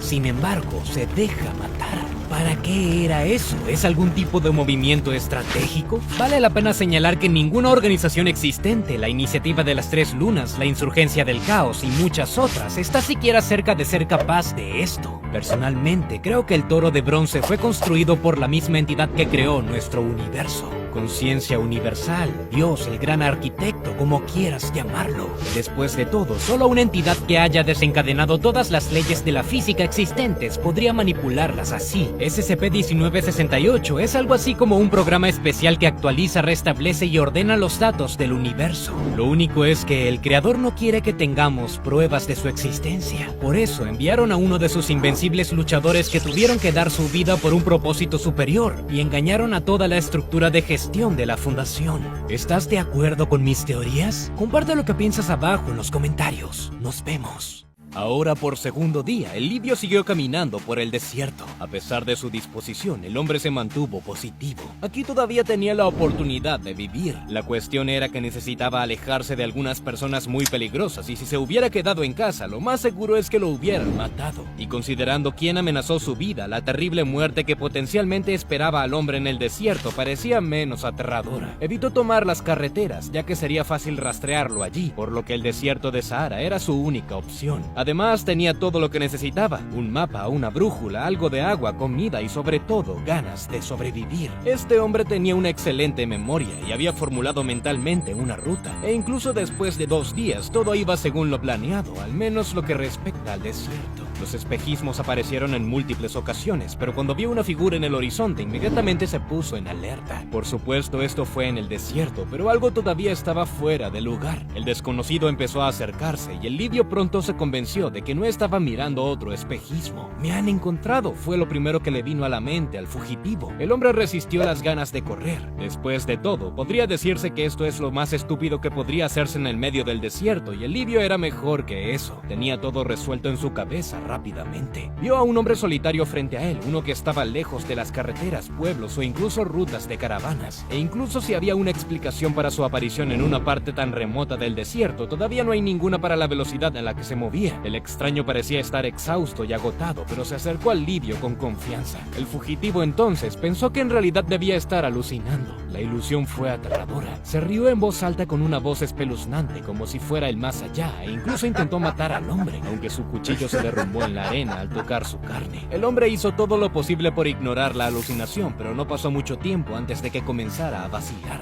Imaginó comida y agua. Los instintos básicos del cuerpo parecían pesar más que la lógica y la razón, y se arrojó a lo que tenía delante, solo para luego descubrir que no estaba comiendo más que arena seca. Entonces el fugitivo de repente vio un edificio en medio del desierto. Entró e inmediatamente sintió un escalofrío recorrer su columna vertebral. En el desierto, esto normalmente podría haber sido una sensación bienvenida, pero no esta vez, porque directamente detrás del hombre escuchó la misma risa siniestra. El pensamiento final en la mente del hombre: hubiera sido mejor que me acabaran de matar en mi casa. Para mí, el desierto de Sahara es lo suficientemente aterrador como es, y mucho menos también se pierde en medio de la arena. Pero cuando SCP-3062 también viene a hostigarte allí, entonces la situación realmente se convierte en un preludio del infierno. El objeto vive en el Sahara, está clasificado como Keter y actualmente no está contenido de ninguna manera. Tiene la apariencia de un joven egipcio de unos 20 años. Se ha presentado antes como Mahoma, al menos a una de sus víctimas. SCP-3062 posee la capacidad de alterar su apariencia en un instante y elige estas formas en función de la situación en cuestión, por lo que cualquiera puede decir o sabe varios idiomas o simplemente es capaz de imitar, supongo, el idioma nativo de la víctima seleccionada. El objeto aparece cerca de las personas perdidas en el Sahara cuando la persona debería estar sola. Existe solo una ocurrencia reportada de SCP-3062 apareciendo cerca de un grupo de personas, pero este incidente fue diferente. La criatura se burlará y acosará a sus víctimas de todas las formas posibles. Lo logra utilizando sus habilidades para cambiar sutilmente la realidad e influir mentalmente en la víctima. El objeto ofrecerá comida y agua a los perdidos, o les hará alucinar la fuente de tales cosas, pero en realidad no es más que arena.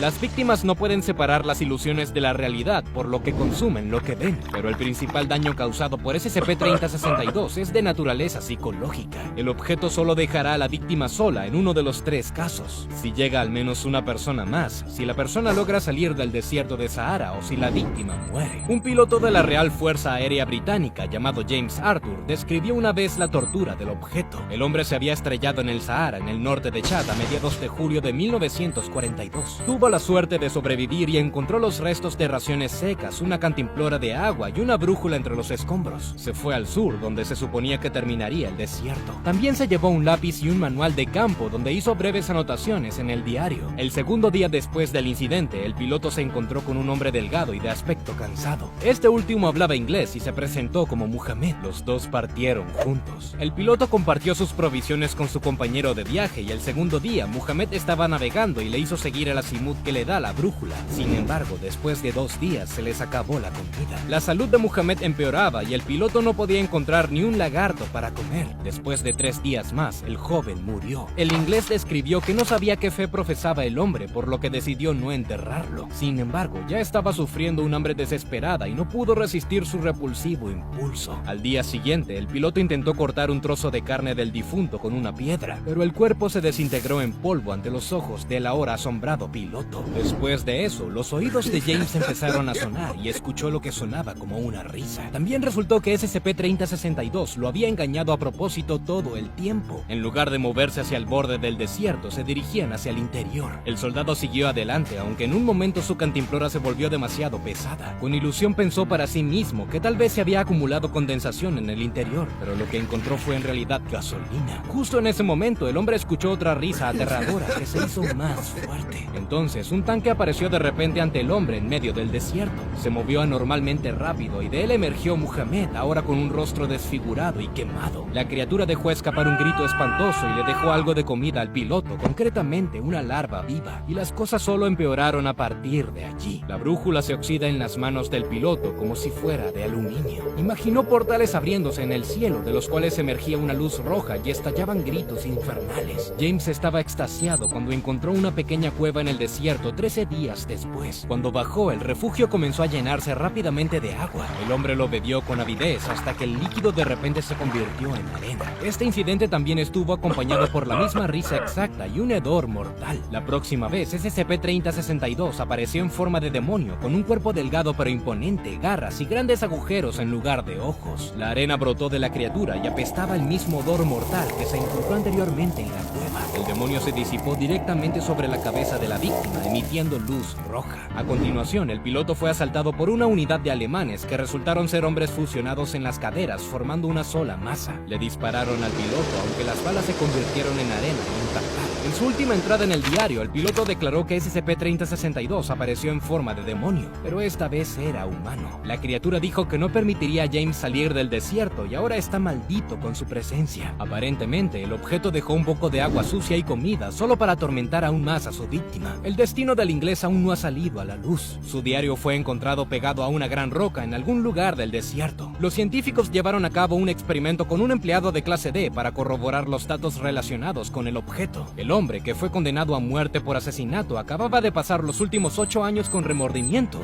y se había convertido en un ferviente católico. Sin embargo, fue enviado a SCP-3062. El objeto tomó la forma de un ángel y se le apareció al hombre llamándolo pecador. El empleado se defendió afirmando que se había arrepentido, momento en el que la entidad lo llamó mentiroso. SCP-3062 luego asumió la forma de Jesucristo, como se le representa a menudo en el mundo moderno. Llamó al hombre y cuando se acercó, el objeto lo apuñaló con una espada. El arma en sí se convirtió en arena, por supuesto, y la herida desapareció. En su tercera aparición, el objeto llegó en forma de demonio clásico. Le dio un poco de agua al empleado de clase D, diciéndole que la bondad todavía existe. Sin embargo, cuando el hombre bebió, el agua se convirtió en arena y estalló una risa terrible. Después de eso, se perdió la conexión con el empleado y no pudieron encontrarlo. Por el momento, lo único que puede hacer la fundación es rastrear a SCP-3062 y sus víctimas sobrevivientes. A estas personas se les dice que las ilusiones eran simplemente alucinaciones provocadas por el intenso calor y la deshidratación. Si las víctimas muestran algún signo de duda, se les administra una ligera dosis de amnésicos. Los gobiernos de los países ribereños del desierto aún desconocen la existencia del objeto. Debido a esto, la fundación realiza su propia búsqueda de los civiles que han sido reportados como desaparecidos en el Sahara. El secreto del objeto ha sido revelado en parte por otro incidente que involucró a agentes de la fundación. Durante un viaje al Sahara que no tenía como objetivo específico a SCP-3062,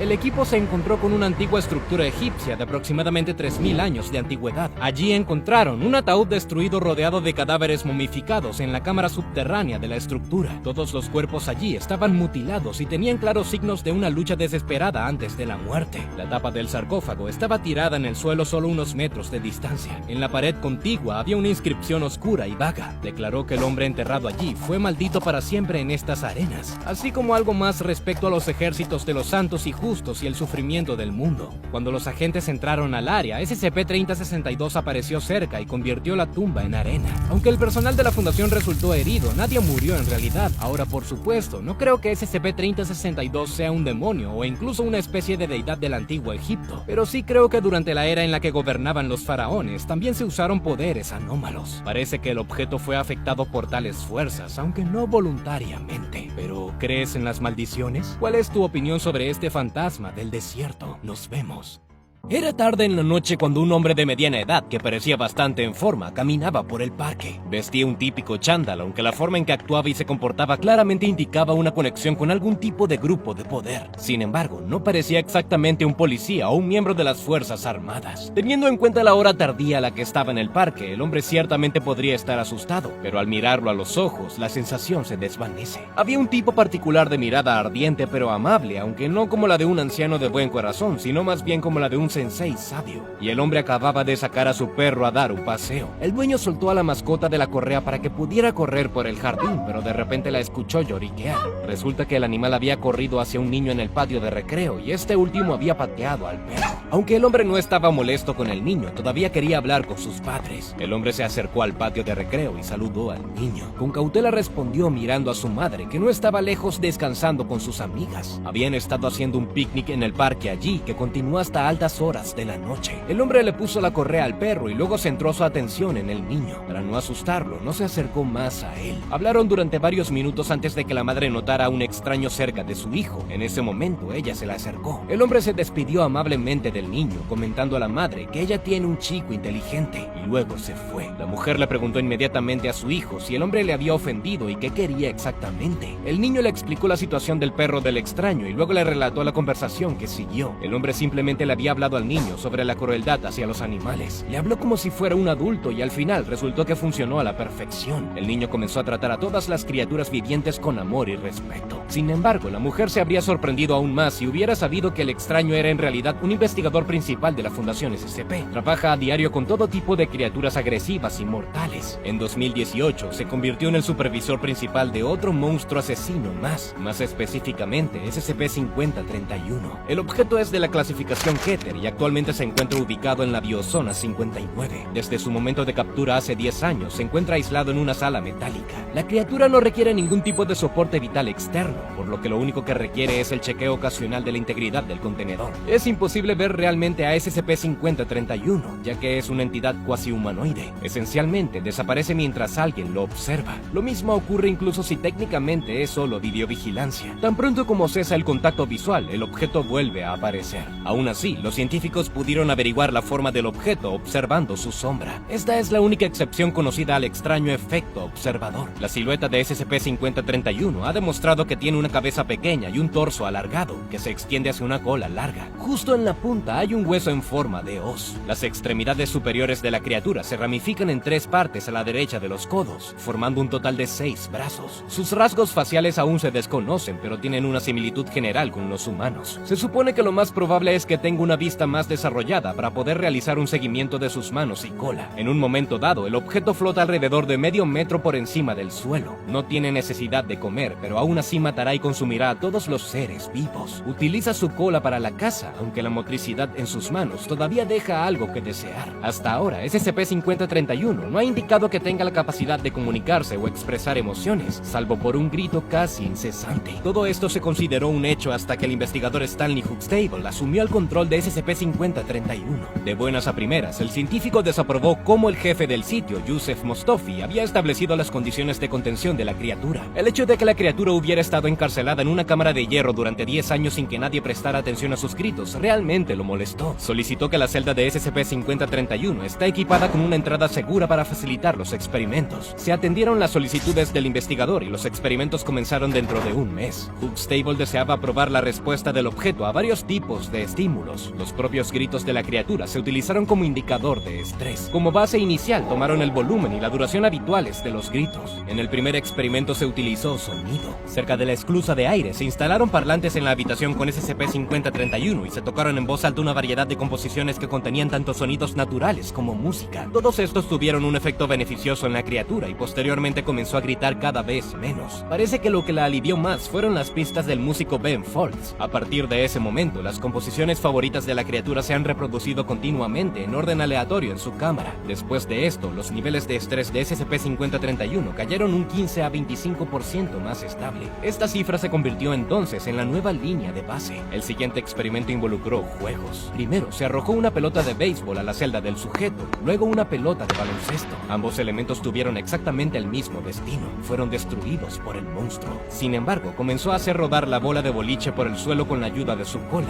y cuando le dieron una segunda bola de boliche, empezó a empujarlas a ambas. El nivel de estrés del objeto luego cayó al 40%, al menos hasta que una de las bolas se rompió. Luego se dispararon bruscamente al 115%. Como resultado, el experimento demostró que SCP-5031 era de hecho capaz de expresar sus emociones. Se reemplazó la bola rota del objeto y también se entregó una pelota de baloncesto. Esta vez usó sus manos para jugar con ella. Sin embargo, debido a las malas habilidades motoras, la criatura estaba más inclinada a jugar con las bolas de boliche. Esta forma de entretenimiento redujo el nivel de estrés promedio de la criatura al 20%. Aunque SCP-5031 realmente no requiere alimentos para funcionar, consume seres vivos. Por lo tanto, la tercera serie de experimentos tuvo como objetivo profundizar en las preferencias gastronómicas de SCP-5031. A la criatura se le ofrecieron 2 tipos de alimentos para elegir, cada uno colocado en diferentes extremos de la celda. Ante la posibilidad de elegir entre un cuerpo humano y un cadáver de cerdo, la criatura se decantó por este último. Más tarde, se hizo evidente que disfrutaba sobre todo con los pollos a la parrilla. Además, el objeto cortó el cadáver en trozos más pequeños usando su cola en lugar de simplemente tragarlo entero. Después de alimentar a SCP-5031 hasta que estuvo lleno, se soltó un pollo vivo en su cámara. La criatura arrojó una bola de boliche al pájaro, matándolo instantáneamente. Inmediatamente después de esto, SCP-5031 se sintió muy incómodo. La segunda vez que se hizo esto, el objeto simplemente empujó una pelota de baloncesto hacia el pájaro y este se escapó cacareando. Después de esto, la criatura perdió todo interés en el pollo. El siguiente siguiente paso involucró la interacción humana. A un empleado de clase D se le vendaron los ojos y se le indicó que hiciera rodar la pelota por el suelo, y cuando la pelota fuera de vuelta debía repetir los pasos. El hombre y el monstruo jugaron en silencio durante varios minutos. Cuando la criatura se distrajo y empezó a acercarse al empleado, este último le quitó la venda de los ojos, lo que provocó que el objeto desapareciera. Más tarde, un empleado de clase D también le enseñó a SCP-5031 cómo lanzar una pelota de tenis a la pared. La criatura entonces comenzó a practicar con regularidad, desarrollando así las habilidades motoras en sus manos a un ritmo rápido. Ahora, los investigadores no tenían ninguna duda de que el objeto realmente era capaz de aprender. A continuación, decidieron probar su capacidad para identificar diferentes objetos. Para ello, se colocaron en una celda 2 monitores que mostraban imágenes de un pollo a la parrilla y una piedra. También se instalaron mecanismos y botones especiales en las cercanías. Al presionar el botón correspondiente, la máquina produce lo que muestra la imagen. Después de varios intentos, SCP-5031 descubrió cómo funcionaba el sistema. Se dio un festín con pollo hasta que los científicos cambiaron la disposición de las imágenes, así como el contenido.